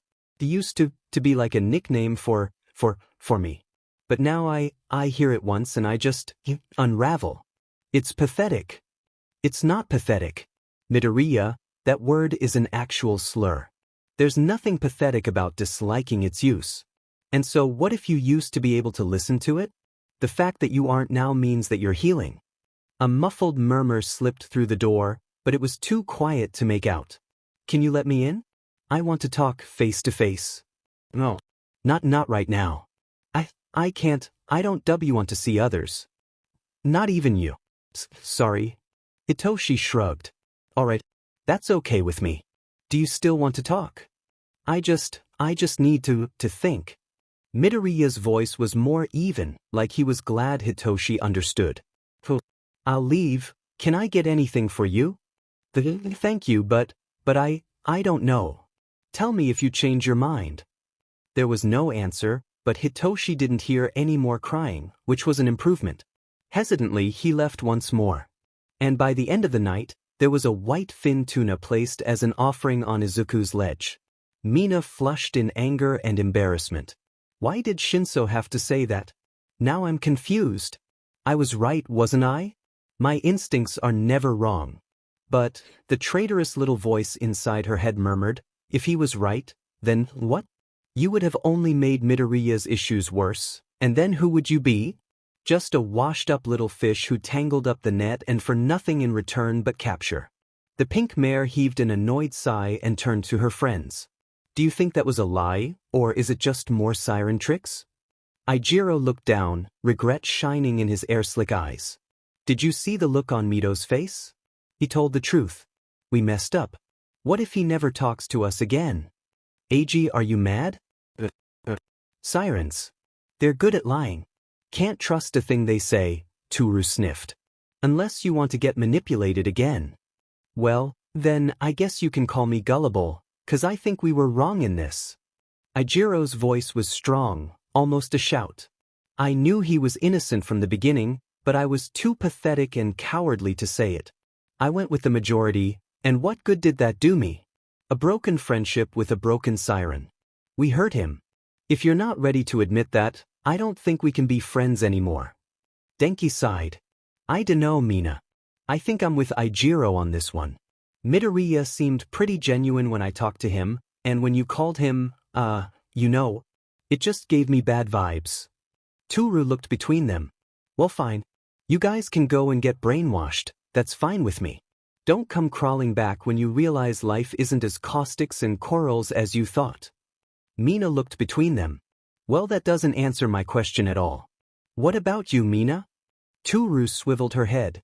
What about me? Are you still on my side? Mina looked at the blank space in the water that made up Toru's form helplessly for a second. She said what was on her mind. I don't know. I just don't know. Izuku couldn't get that scene out of his head. Nobuyuki's face and Mina's face were indistinguishable, taunting and jeering at every second.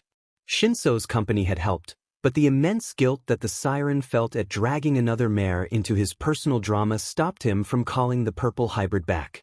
So he was alone, other than the knocks on the sandstone door every 10 minutes, accompanied by someone asking him to come out and show if he was all right. He was so tired. Surely it was easier not to answer. And yet, he had no longing to think either. Contemplating what had happened and where he stood with his former friends clenched his heart painfully. He just wanted to lay down and cease to be. No pain for anybody. Just peace for everyone involved. What am I thinking?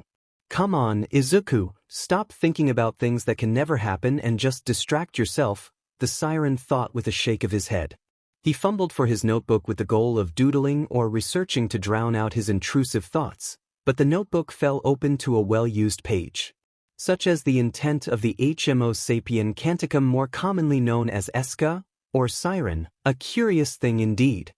Adrian Williams, Ph.D., in Sapiens, Humans, Sirens, Mers, and Magic.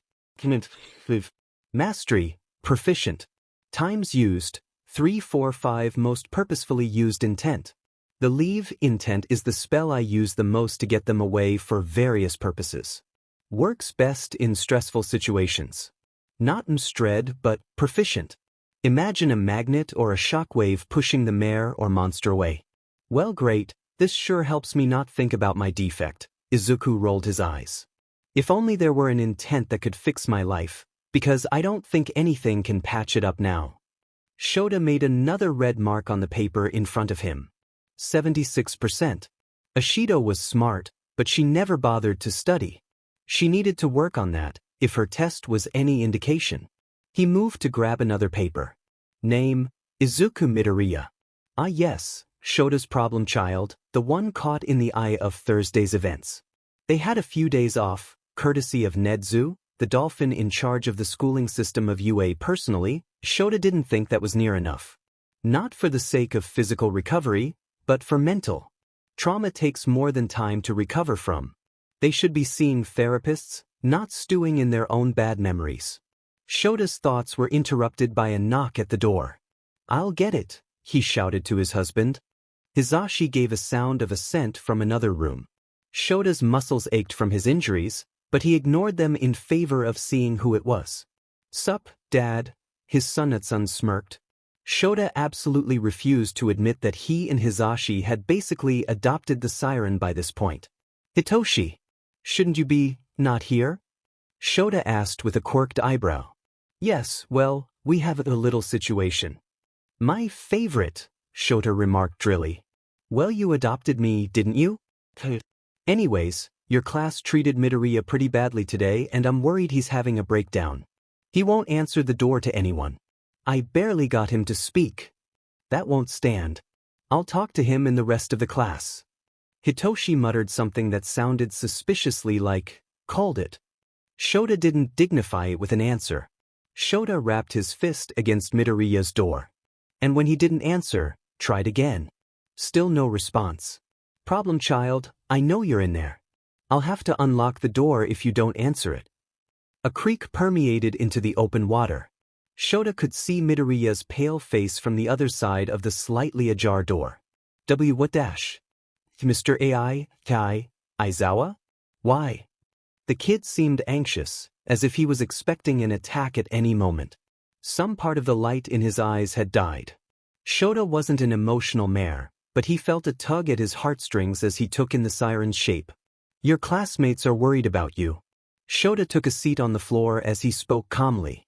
He had a feeling this would be a long conversation. Midoriya only laughed bitterly. I'm the son of course they don't care. What about your friends? Hitoshi came to me because he was concerned about you. More people understand than you're giving them credit for.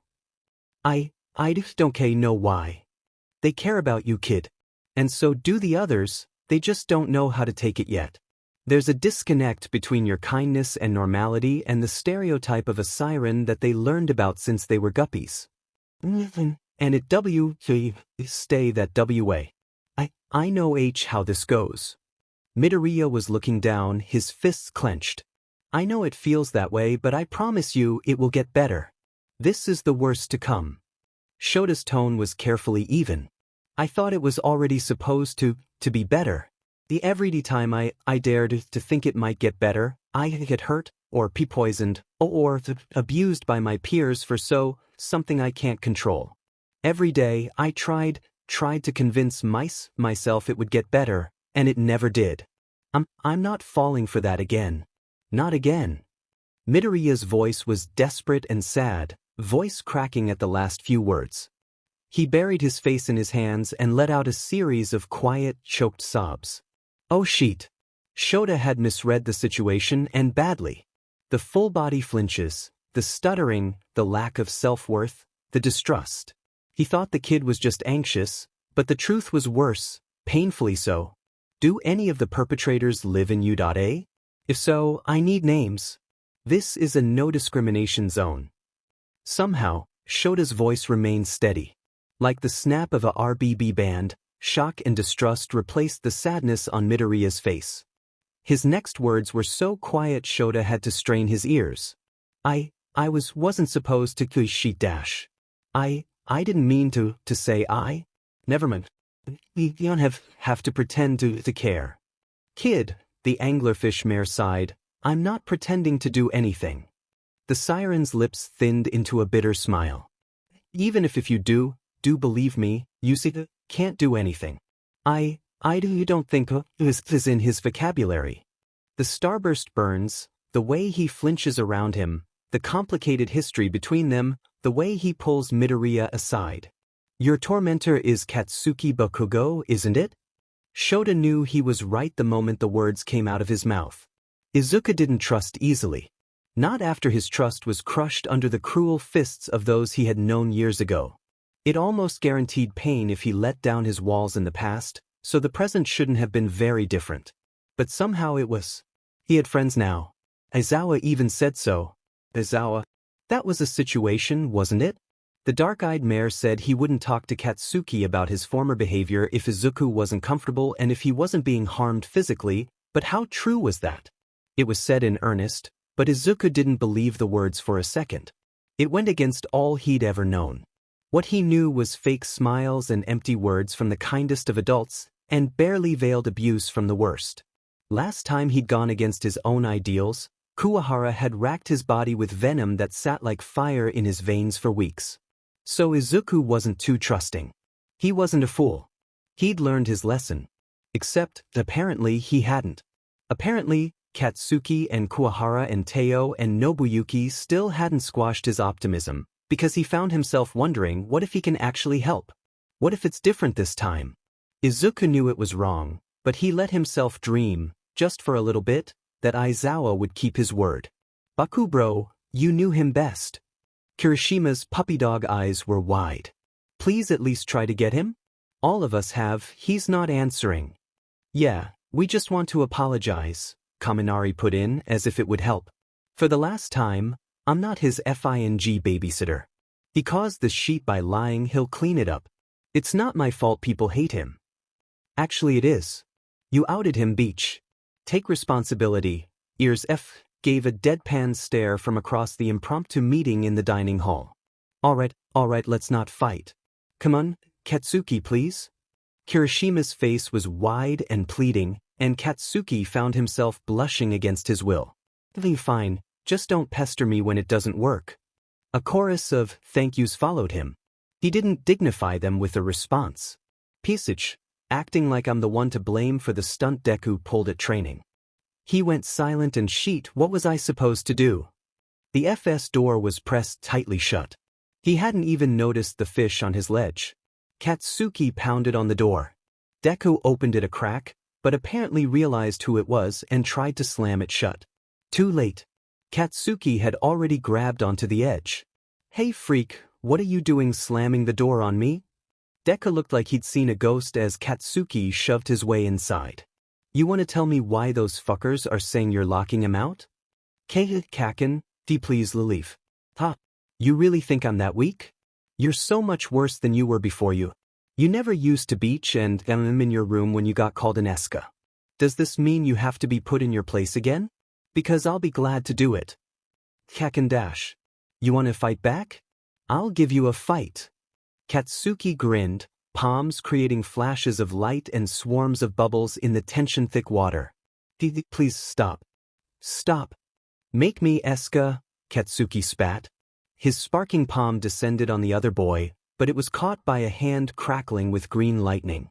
Deku threw Katsuki's hand away with unnatural force and pressed the sharp finger of his other hand against the blonde's chest.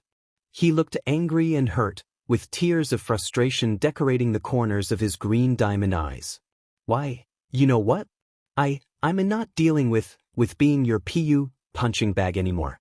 Go away or just kill me already. You obviously want to, and my life's been so sheet. Already that I'm not protesting. Katsuki blinked. And blinked again. How was he supposed to respond to that? He'd always thought of Deku as unbreakable, the spire that stood even under the harshest of currents. And he'd envied the Siren for that.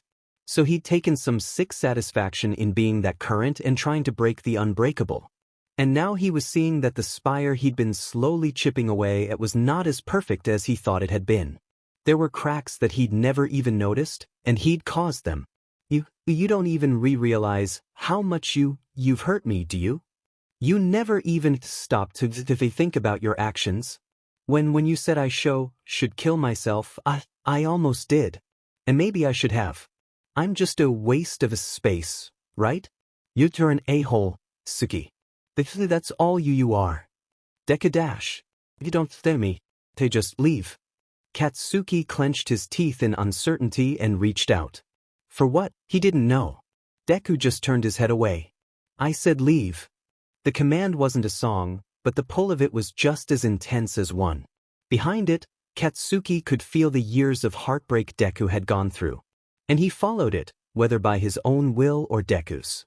By this point, he didn't even care. Kyoka, if she was entirely honest, was tired of this sheet. Shinszo had failed, Aizawa had failed, Bakugo had failed. Nothing she herself could do would get Midoriya to feel safe enough to even try to interact with the rest of them. It was time for the big guns. Should we just wait? Uraraka glanced towards Kirishima with a perplexed expression. No way, we can't just sit back while he still thinks Denki and I hate him. Kirishima argued. That's it. Kyoka slammed her hands down on the sandstone table. I'm done. You guys haven't noticed the obvious solution. We've tried everything, Denki protested in a defeated tone. Kyoka flicked his head. No, you haven't. In fact, I'm surprised you still haven't noticed. What, exactly, are we supposed to notice? Tokoyami quirked an eyebrow. I'll spell it out for you. Who's the only one missing from this table? Ida gasped. Jiro, you cannot in good conscience interrupt Todoroki. You have clearly seen how he's been affected from Thursday's events. Actually, I talked to him a while ago. Momo looked mildly embarrassed to interrupt. He talked me through the siren thing. She looked up at Kyoka for a moment before she turned away quickly, slightly pink. I think Kyoka's plan is pretty smart and worth a try. Kyoka fought back her own reluctant blush. Thanks, Yamamoto. I can talk to him. It's my plan anyways. Oh. All right. Momo waved her off. From behind her, she could practically feel the sheet-eating grin on Denki's face. So, you and Yaoyorozu? Shut up. Shoto put one hand in front of his face, the other holding a red string. He hesitantly lifted it to a pin in the corkboard that loomed over him. The sound of the door slamming open startled him into dropping it. A certain purple-haired classmate of his stormed through the door. All right, to do dash, Jiro trailed off when she took a look at his project. Roki? What do you got there? Shoto blinked. It's my corkboard. And why do you have a corkboard again? Oh, just trying to find out if a bottom dweller is my supposedly dead long-lost brother or just had some sort of memory magic. Ah, Jiro replied faintly. She'd lost her aura of no bullshit and now she just looked confused. I see? And have you slept? I don't have time for it. Oh my god. Same. Shoto's lips twitched up, almost into a smile. Jiro spent a few minutes marveling over the spacious corkboard, filled to the brim with papers marked with notes, red string, and copious amounts of thumbtacks. Still, something nagged at Shoto's mind about this whole thing. It was sort of odd to practically break someone's door down, right? Jiro came in with a purpose and he still didn't know what it was. Why did you come here anyways? Oh yeah. Midoriya may or may not have been outed as a siren to everyone and had a panic attack. Shoto's mind was entirely taken off the whole Dabi business in the few seconds it took her to say those words. He was what? Izuku furiously scratched in his notebook, mouth forming words to the empty water. The absent-minded doodle of a siren stared mockingly back at him. You probably know what it's like. Did they hurt you too? Are you really as bad as they make you out to be, or is it just me? Am I really the only exception? Is it just because I'm a hybrid, or are sirens actually kind? I wish Dad were here. The voice in his head laughed. But he's not. He never will be because he left. You're just desperate. You'll never fit in. You'll pay for what you did for Katsuki earlier. Sirens aren't allowed to fight back. Izuku hated when that voice was right. He stoically ignored it in favor of drawing. Maybe Katsuki was right, though. I can't just mope around all day. May as well face the music, the siren thought mirthlessly. But maybe later. A gentle tap on the door permeated the room. Izuku's pencil dropped on the floor with a barely audible clatter. Nervous energy crowded around the green-haired siren as he slowly swam towards his death sentence, the door. He could hear faint murmuring outside the entrance. Are you sure he's in there? Yeah, I can hear him. Come on, speak up. But Dash. Stop acting like a guppy. Talk to him. The first voice cleared his voice and spoke louder. Hi, Izuku, it's Shoto. I heard about Thumph. Izuku barreled out with a hammering heart and wrapped Shoto in a hug before the latter could finish his sentence. Shoto hesitated, then returned the action. They stayed like that for a moment before Izuku pulled back, anxiety tingling through his veins. Shoto. I should have, we were going so much. I didn't even think to catch up on you and Dash. He put a hand over his mouth in an attempt to get his words in order. I saw you, and that villain. I should have seen if you were okay, Dash. Izuku, don't blame yourself. Shigaraki outed you. If anything, I should have been the one checking on you. But Dash. I'm serious. You've already helped me so much, and this was something I had to work out by myself, Shoto declared firmly. How have you been? I see could be better, Izuku joked weakly, with everything that's gone on. Shoto's eyes flicked to the day-old bruise on Izuku's side, but all he said was, I can imagine. A silence lapsed between them. I'm glad you're back, Izuku murmured quietly, allowing himself to smile for the first time in days. Shoto smiled softly. With a tilt of his head, he took Izuku's hand. I'm glad to be back. All right, kissing guramis, you've had your touching reunion. The class owes you an apology and I'm making sure they give it to you, Jiro interjected. Izuku pulled away from Shoto with a blush, stuttering some excuse. Are you sure they're safe to have around Izuku? The red and white hybrid's smile disappeared into a wary frown. Positive. Mina's understood what she's done wrong and only the other Mers who have a shred of decency are there. And also Denki. I think I'll hear them out. Like before, everyone stared at him when he returned to the common room at the bottom of the spire. Izuku shrank back, but the soothing presence of his friends next to him reassured him. Dude, you're back. It really worked. Welcome back. Thank all might. Izuku flushed at the welcomes. Hey, hi. Ida chopped his hands. You have nothing to apologize about. That was a warranted reaction for the harshness of the words about you. The blue-haired mare turned and raised an eyebrow at Kaminari, Kirishima, and Ishido. Speaking of apologies, do you have something to say? Kirishima took a pace forward first. I'm manly enough to understand when I do something wrong. I'm not gonna try to justify my actions. I was a JRK to you.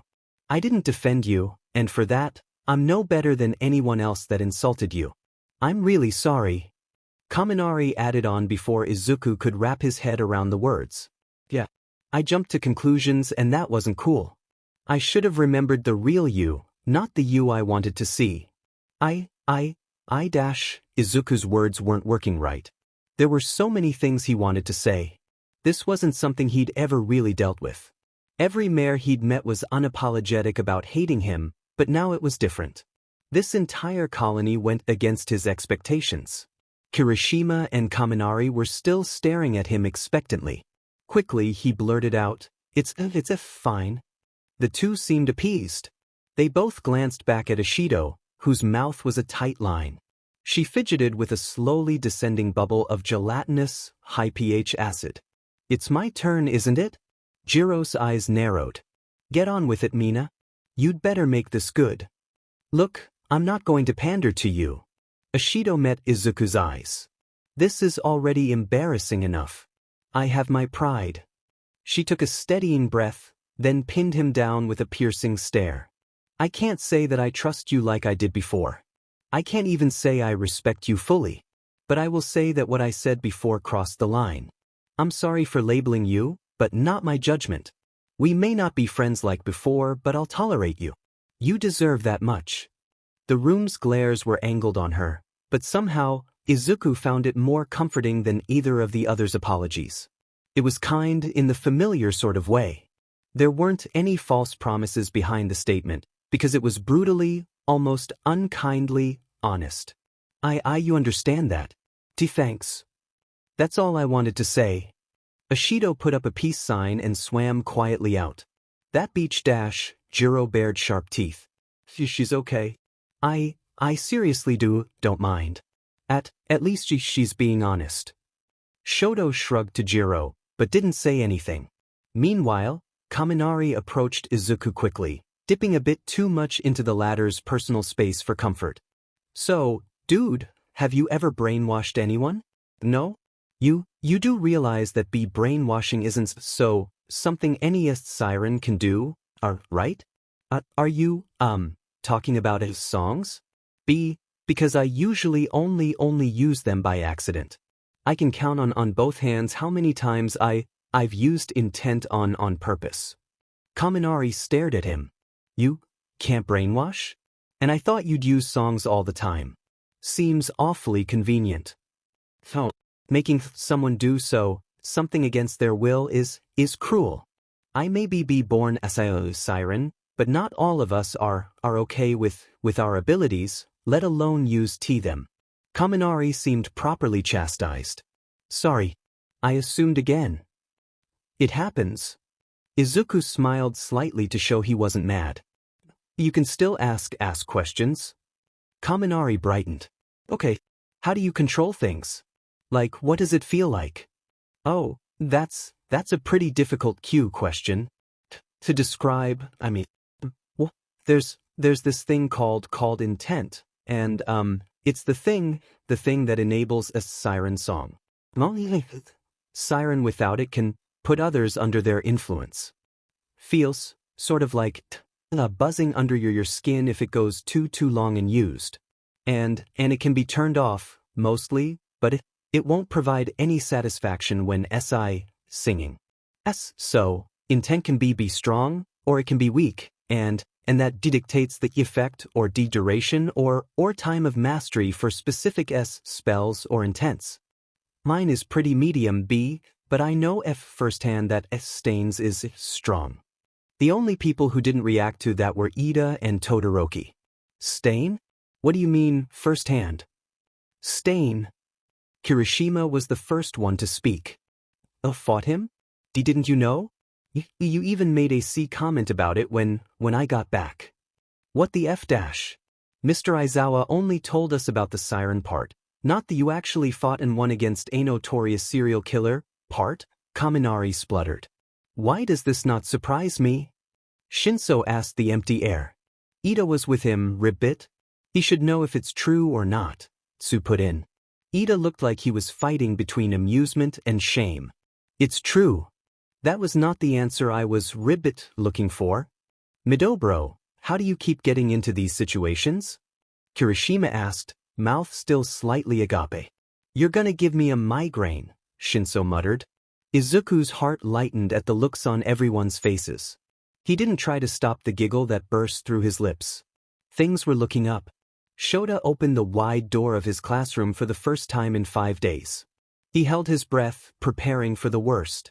But instead of the bickering and division that he expected after such a bombshell of Midoriya's identity, all was well in the classroom, minus a few sidelong glances and harsh comments. They must have worked it out. Good for them, but I'm not going to let any hesitation remain. If they're to become guardians, they need to treat every person equally, and that includes sirens. Mr. Aizawa. Midoriya himself was the first to notice him. He waved gently, still more reserved than he'd been in past months despite his bright tone. Murmurs of greeting met the mayor's ears. He put a hand up to silence them. Quiet down. Class is beginning. Once the room had gone quiet, Shota spoke.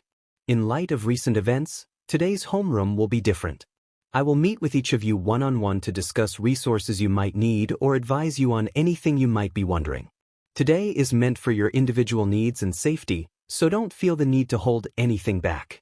While I am away, I expect there to be no trouble of any sorts. Ida, Yaoyorozu, you're in charge of maintaining the order. Feel free to talk amongst yourselves or get any work that you may need to do finished. Katsuki Bakugo, you're with me first. Shota grinned. Time to finally set things right. Katsuki followed his teacher without an argument. Maybe it was the fact that he was tired, or maybe it was more. Hell if I know.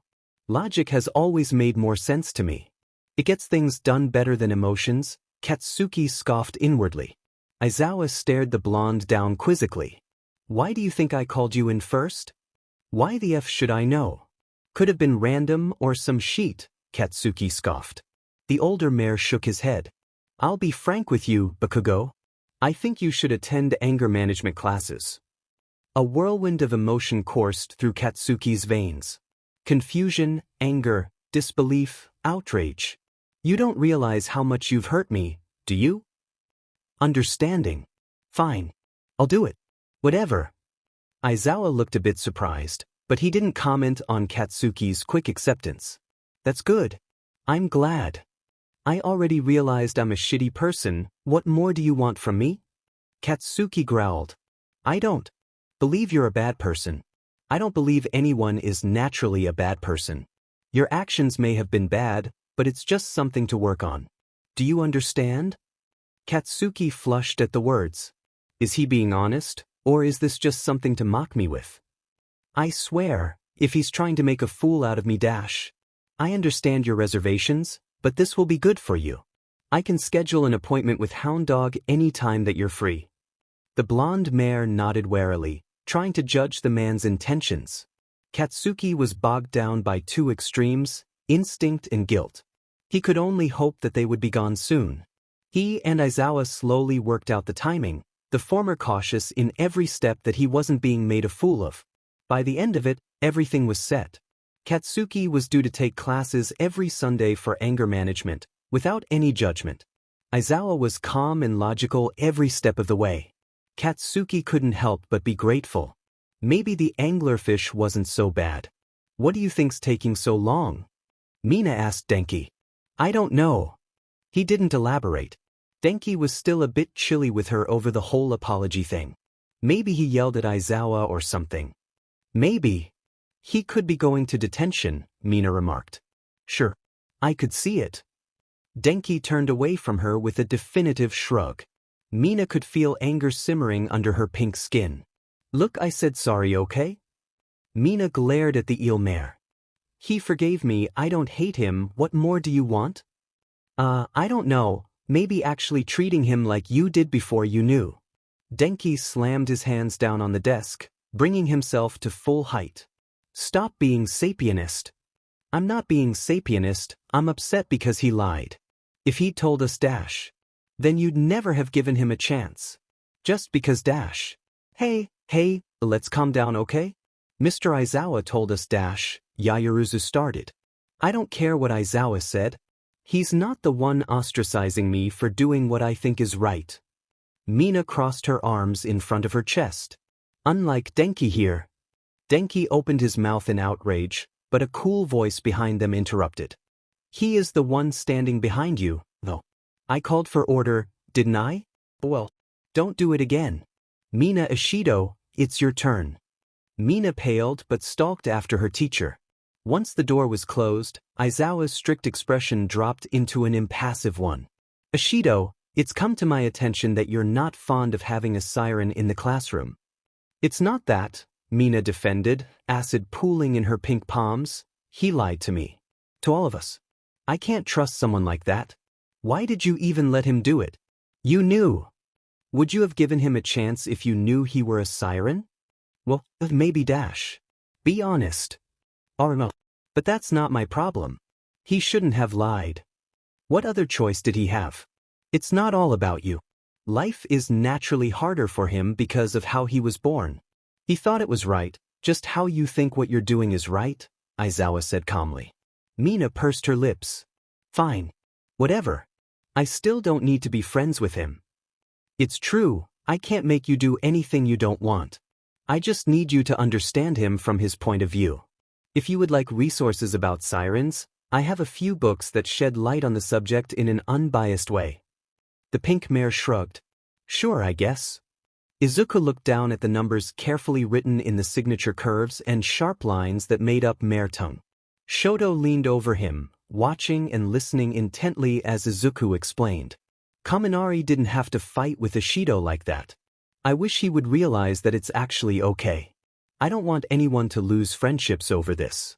It's selfish to split everyone up like this. Izuku? Are you all right? Shoto tilted his head. Me. All right. That's me. What was I saying? You were helping me solve this problem. Right? Izuku scanned over the setup. So, end 19 plus 8 makes TW 27. Rival for here and you have to carry the two. Shoto cast an odd look at the siren. Izuku looked back with slight confusion. Did I say something wrong? The red and white mare grabbed the paper and lifted it off the table. Like that? How does that help with math? Izuku flushed and put his hands on his face. Oh, all might. Forgot mare tongue isn't your first language.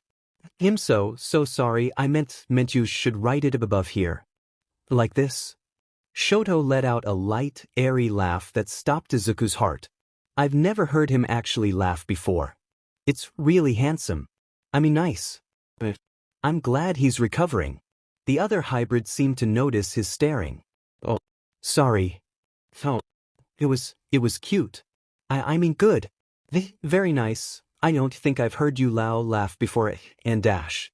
Izuku Midoriya? Aizawa called. Oh. Look, that's me.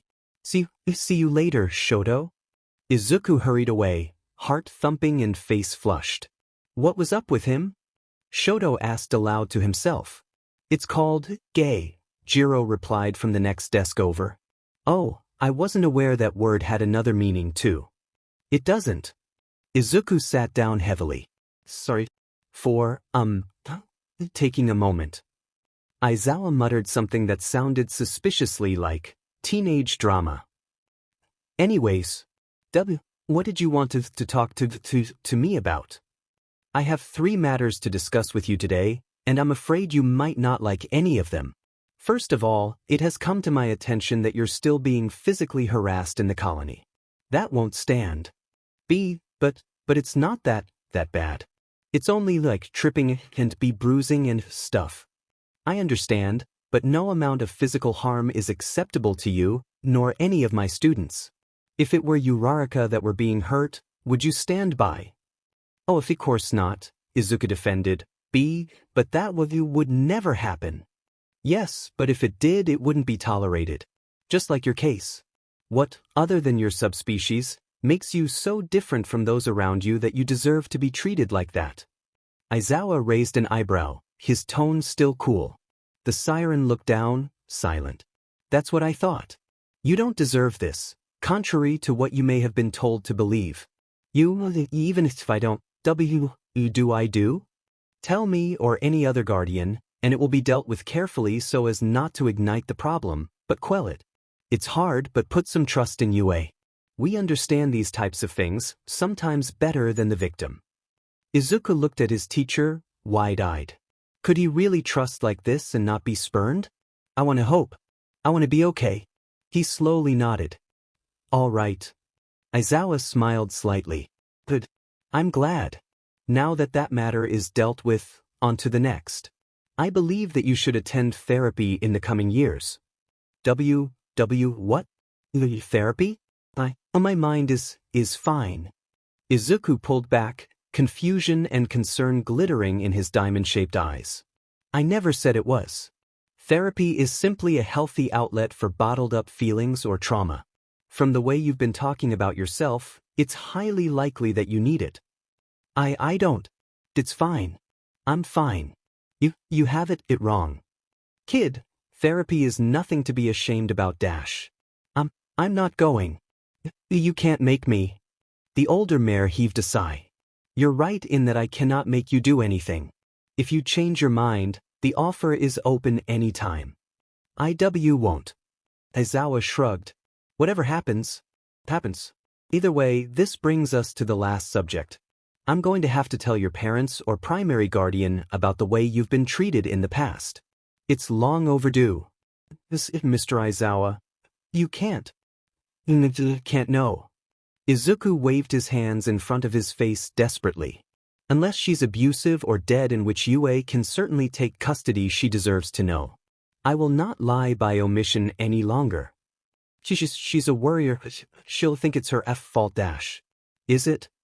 No. If anything, it's mine. Then tell her as such. Parents' jobs are to help. If you don't tell her everything, she won't be able to. Do you understand? Izuku stared at the ground. Midoriya. Do you understand? I guess. The letter will be sent to any legal guardians UA can contact. For you, this is both. Aizawa checked over a paper. Hitoshi and Inko Midoriya. It's slated to arrive around Tuesday at noon. He picked a time where I was in school on purpose, didn't he? Izuku paused. Wait, did you say Hitoshi and Inko? That's what's listed. Hitoshi's my dad, but he works are really far away. I haven't seen him in years. He's listed as a parent and UA has his address. Again, unless he's abusive or dead, he should have the ability to see it, Aizawa stated decisively, straightening the papers. You are excused. Thank you. Oh, All Might, I don't even know how this is going to turn out anymore. Inko hummed under her breath while she cleaned her house of the sand and untidy belongings that had accumulated in the small space. I wish Izuku would come home one of these days. I'm glad he's in a colony and all, but almost every weekend and a letter once in a while isn't enough to fill the space he leaves behind. Maybe this time, he'll bring one of his friends around. She smiled at the thought, absent-mindedly picking up a photograph and setting it on the table. She looked over the photo with a fond smile. Her son's face beamed back at her, practically joined at the hip with a brown-haired boy, also smiling. Kuwahara was such a sweet boy, and after so long of Mers not accepting Izuku for who he is. Izuku never did tell me what happened to him. I'll have to ask. A chime rang throughout the stout dwelling, sending a jump through Inko's spine. She smoothed out her ruffled hair and opened the door. A letter for you, ma'am. A stocky mare dipped his head, blue hair gently waving in the water. Thank you, she barely managed to say before he'd already moved on. As was the way of messagemers, she supposed. In her hand was a thin letter. The UA seal was enough to dash her hopes of it being from her faraway husband. Grades weren't due for another month, and for all she knew, Izuku had been behaving. Biting her tongue, she gently opened the seal. Dear Mrs. Inko Midoriya, we regret to inform you that your son Izuku Midoriya has been a target of physical and verbal harassment both before and after his admittance to UA. As both a school and a colony, we find this unacceptable and are doing our best to curb the behavior at the source. We recommend that you talk with your son about the issue in length, as it has come to our attention that you previously weren't aware of this predicament. How to help? Inko dropped the page with shaky hands. Oh Aizu, that can't be true. A mare jostled Izuku roughly, sparking pain in his already bruised arm. The perpetrator cast a smug glance towards him and continued on her way. The siren only rubbed his arm in mild annoyance. Aren't you supposed to report things like that to Mr. Aizawa? Shoto pulled him out of the way of an unsuspecting mare. Woodley, technically, yes, but it wasn't that bad. So, it was still a direct hit. Almost it was an accident. I see, can let it go. Shoto sighed but didn't protest. Thanks for coming with me. I think this will be good for me. Izuku nodded. I'm glad you feel ready to go to therapy. After Eve, everything with an endeavor, I can understand it. I still don't understand why you don't go. You've gone through some shit too, Shoto said evenly, again pulling Izuku to the side of the crowd. Just don't you think it'll help with much? I'm at peace with what happened. Shoto spared him a skeptical look. What? I am. If you say so. What's with that tone? Izuku snorted and elbowed Shoto gently. I am. You're not, but okay. You and denying nice statements passive-aggressively, I swear. Izuku shook his head. No you didn't. I didn't hear a single swear in that sentence. Shoto dash. Izuku giggled and shoved Shoto in front of him. Just go if you're going to be ill like that. Shoto smiled softly. If you insist. Thank you for bringing me here. No problem really. Izuku watched his friend leave, his smile dropping off his face once the mare was gone, his expression taking the shape of listless acceptance. It had been about a week since Aizawa's one-on-ones. Most of the class shared that their teacher had talked to them about the events of the day and assessed their level of fear before sending them off with advice. Mina always mumbled something about how he'd told her off for arguing, but no more. Todoroki was straight-faced when he told them he was going to therapy, though he refused to say exactly why. The only ones overtly tight-lipped were Bakugo and Midoriya. The former had confessed after a deal of prodding to Ajiro only that he'd signed up for anger management. He seemed embarrassed about the fact, but when Ajiro beamed at him, looked reassured. As for Midoriya, that was a situation. A lot of students still skirted around him, most terrified that he would do something to them. It was dumb, but Ajiro really couldn't blame them that much. He'd been scared too. Meanwhile, the siren's bruises were slowly fading. The shark-tailed mare still saw a few more appear once in a while, but for the most part, things were getting better. Ajiro studied the back of Midoriya's head. Seeing the siren's transformation throughout the last few days had been something. Guilt still swelled in him at the thought of not having stood up for the poor dude. Midoriya shifted, widely smiling at Todoroki and Uraraka as he laughed at a joke. And there, just underneath his hairline, was that? Oi Midoriya, what's that on your neck? Midoriya stiffened, his relaxed state deteriorating like sand in the waves. His eyes were blown out with panic and fear, a harsh gasp escaping his mouth. He slapped a hand over his neck and waved the other one, faking a nonchalant smile. Nothing. Not anything to worry about anyways. Sheet. They're never going to believe this. All of them are going to realize how weak I was, and will they still want to be friends with me? I'm too pathetic to hold a candle to them. The scar's only proof. Kirishima looked worried. Are you sure, dude? Sure. Be positive, Izuku chuckled, but it sounded hollow to his own ears. I'm fine. You're acting awfully defensive for someone who's supposedly fine, ribbit. Tsu raised an eyebrow. Do you want to say what's really going on? Seriously, I'm okay. Izuku could feel himself on the edge of the dizzying drop to panic. I must admit your behavior is a bit concerning. Just show dash. No. The word came out before Izuku could stop it. The nails biting into the edges of his neck dug deeper.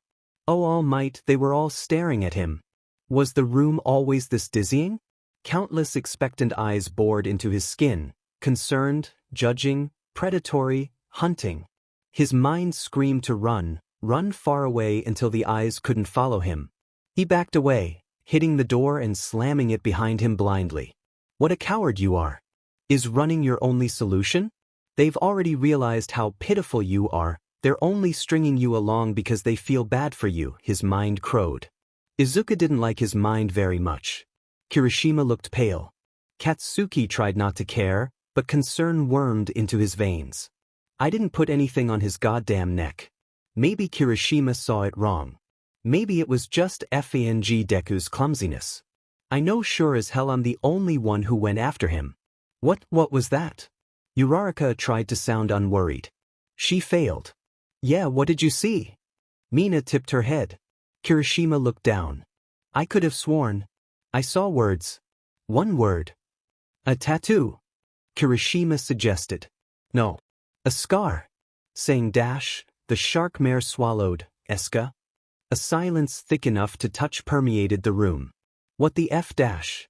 What the F dash? Who did that to him? I thought I was the only one. There were the DM and extras, but Ivy told them not to do anything to him while I wasn't there. Especially not anything like that, Jesus. I would never have done anything like that. Or would I have? If they told me, would I have just brushed it off? All this time, it hasn't just been me doing shit to him. That didn't make him feel better. I'm Effie going after him. Katsuki grabbed the siren's bag and notebook. Nobody attempted to stop him, all too engrossed in their own despair or confusion.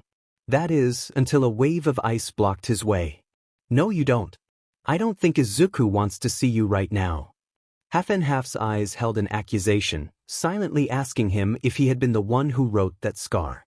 I'm not that shitty person anymore. I changed. I'm trying to change. Just dash. Whatever. I don't have to explain myself to you. Half and Half still didn't seem convinced, but he dropped the ice. Don't make this worse, Bakugo. He's given you too many chances already.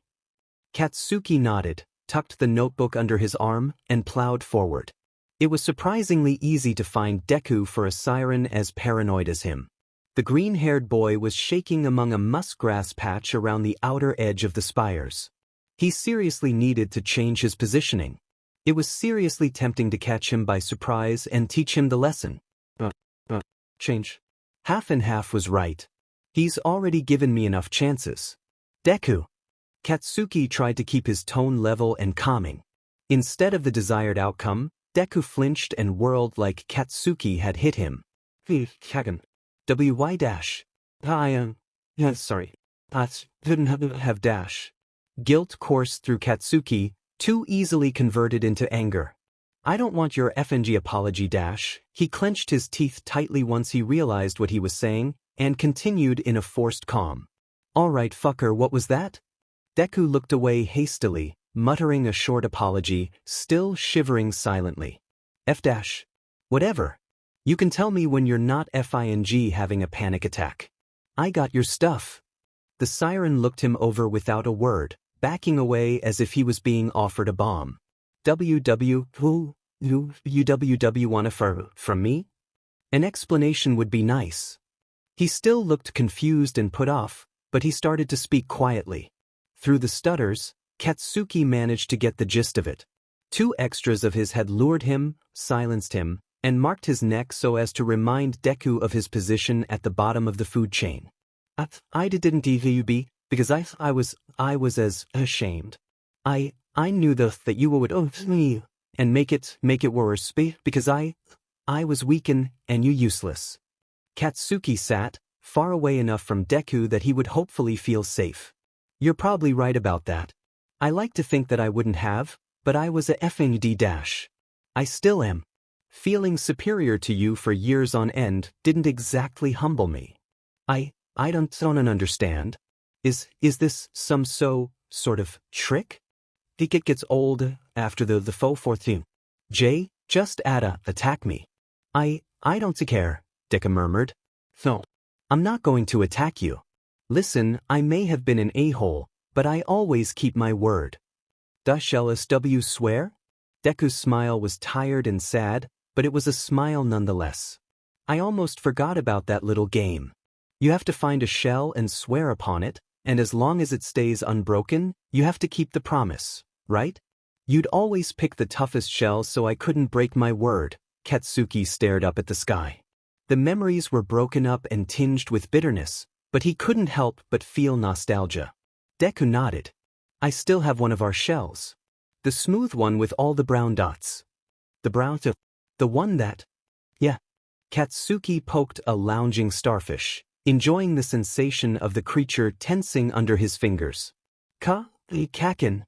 The guppy's expression soured. I told you I didn't want to see you again. That means I don't want you around, Deku. Get it into that stupid head of yours. Deku frowned, but he brightened up after a few seconds. Actually, we still have to be friends. We shall swore, remember? Look, I still have the shell. Sure enough, a sturdy cowrie shell was nestled in the palm of the siren's webbed hands. Katsuki had spent hours looking for a shell thick enough to last forever and pretty enough to be a tribute to their friendship. Now it just annoyed me. Gimme that shell for a second, Deku. Oh, here. Once the shell was firmly seated in Katsuki's hands, Deku beamed on like he'd hung the stars. Katsuki put one hand on top of it, and promptly destroyed it with a bright flash and the fluffy of bubbles that came with his quirk. Cack and dash. Deku choked out a sob. He leaned down to pick up the broken pieces of the cowrie. Once he'd gathered most of it to his chest and tried desperately to put it back together with no success, he cast a miserable glance towards his ex-friend. Why? Because I don't ever want to be friends with a useless Deku like you. The only mistake I ever made was becoming friends with you. Deku wailed, fat tears bubbling from his eyes, and swam away. You missed a spot when you picked that one up. I guess I cared more than I said I did, because I picked a piece up after you were gone and saved it. You say keep it? No, not lick. Like we're gonna do anything with it and now. Izuku laughed bitterly. A silence came between them. You know, you deserved a lot more than you got. I was a dumb kid with anger issues, and I guess I still am, but what I'm trying to say is, Katsuki took a deep breath. I'm sorry. Izuku froze. He'd been skeptical when Katsuki came in without scathing hands nor words. He'd been skeptical when the mayor took a seat and had a civil conversation, and when he had looked into the past without yelling. But now? The siren was in outright disbelief. Whoa, what? Did you not hear me or something? I said I'm sorry. Don't make me repeat it. Izuku let out a bitter laugh. Are you serious? You're acting like you just broke something of mine, not actually ruined my ill life. The siren looked down, his resentful tone dropping. I have to forgive you, you know that, right? Not now. Maybe not ever. But dash. Izuku put up a hand. I know. It's petty to hold a grudge. I'm not saying I'm in the right either. But when I think of the awful things you did to me, the nightmares and the mean memories I could keep getting, I just can't move on. Maybe Aizawa was Maybe it's the trauma. The siren looked up experimentally at Katsuki, who stared back at him with an unreadable expression. If you're really sorry and want to make it a great, the best thing you can do is leave me alone. Sorry. Katsuki stayed silent for a moment. I can do that for now. One day, I'll be worthy of your forgiveness. Okay, Deku? Izuku mustered a smile. Thanks, Kaken. Across the world, a white-haired man inspected a row of his scales with an impassive glance. I really need to get back into the ocean soon. I'm drying up in this sunlight. Yo, Hisashi. Another man waved out to him. Scales ran down his legs. A few of them were visible under the thin graphic t-shirt he donned. In his hand, he carried a few letters. Letters for you. Gotcha. Thanks, Kat. Do any of them happen to be from Inko? Hisashi glanced hopefully at the impassive envelopes, which carried the green tint of undersea paper. You know I only deliver the mail, Kai laughed. But maybe I peeked just this once. The top of the first envelope carried mare tongue lettering, marked with the name of his wife. He could feel the grin splitting his face. Thanks. Again. I'll leave you to it. Send your family my regards. Hisashi waved his friend away and focused his attention back to the messages. Underneath Inko's was another with the seal of UA marked boldly on its front. His curiosity piqued. What's Izuku up to now? I didn't think anything remarkable happened recently. Hisashi squinted at the unassuming paper. Sorry, Inko. You'll have to wait a minute or two. The siren skimmed the paper, eyebrows lowering every word. Silently, he grabbed the other letter and opened it as well. It was shorter than any he'd ever received, containing shaky handwriting far from Inko's usual. My dearest Hisashi, by now I have no doubt you've read Yue's letter. I don't understand. Izuku always seemed so happy. How could he have been hurt so much as to warrant a letter from his colony? How many of his scars are clumsiness, like I originally thought? I have the feeling it's not a lot of them. I don't know what to do. I don't know if this makes me a bad mother. I don't know how to help this. I need your advice, Hisashi. You're the smartest man I've ever met. What do I do now? I wish you were here, love. Inko Midoriya. Clenching the note in his sharp, webbed fingers, the man glanced towards the sky, his resolve tightened. It's time to go home,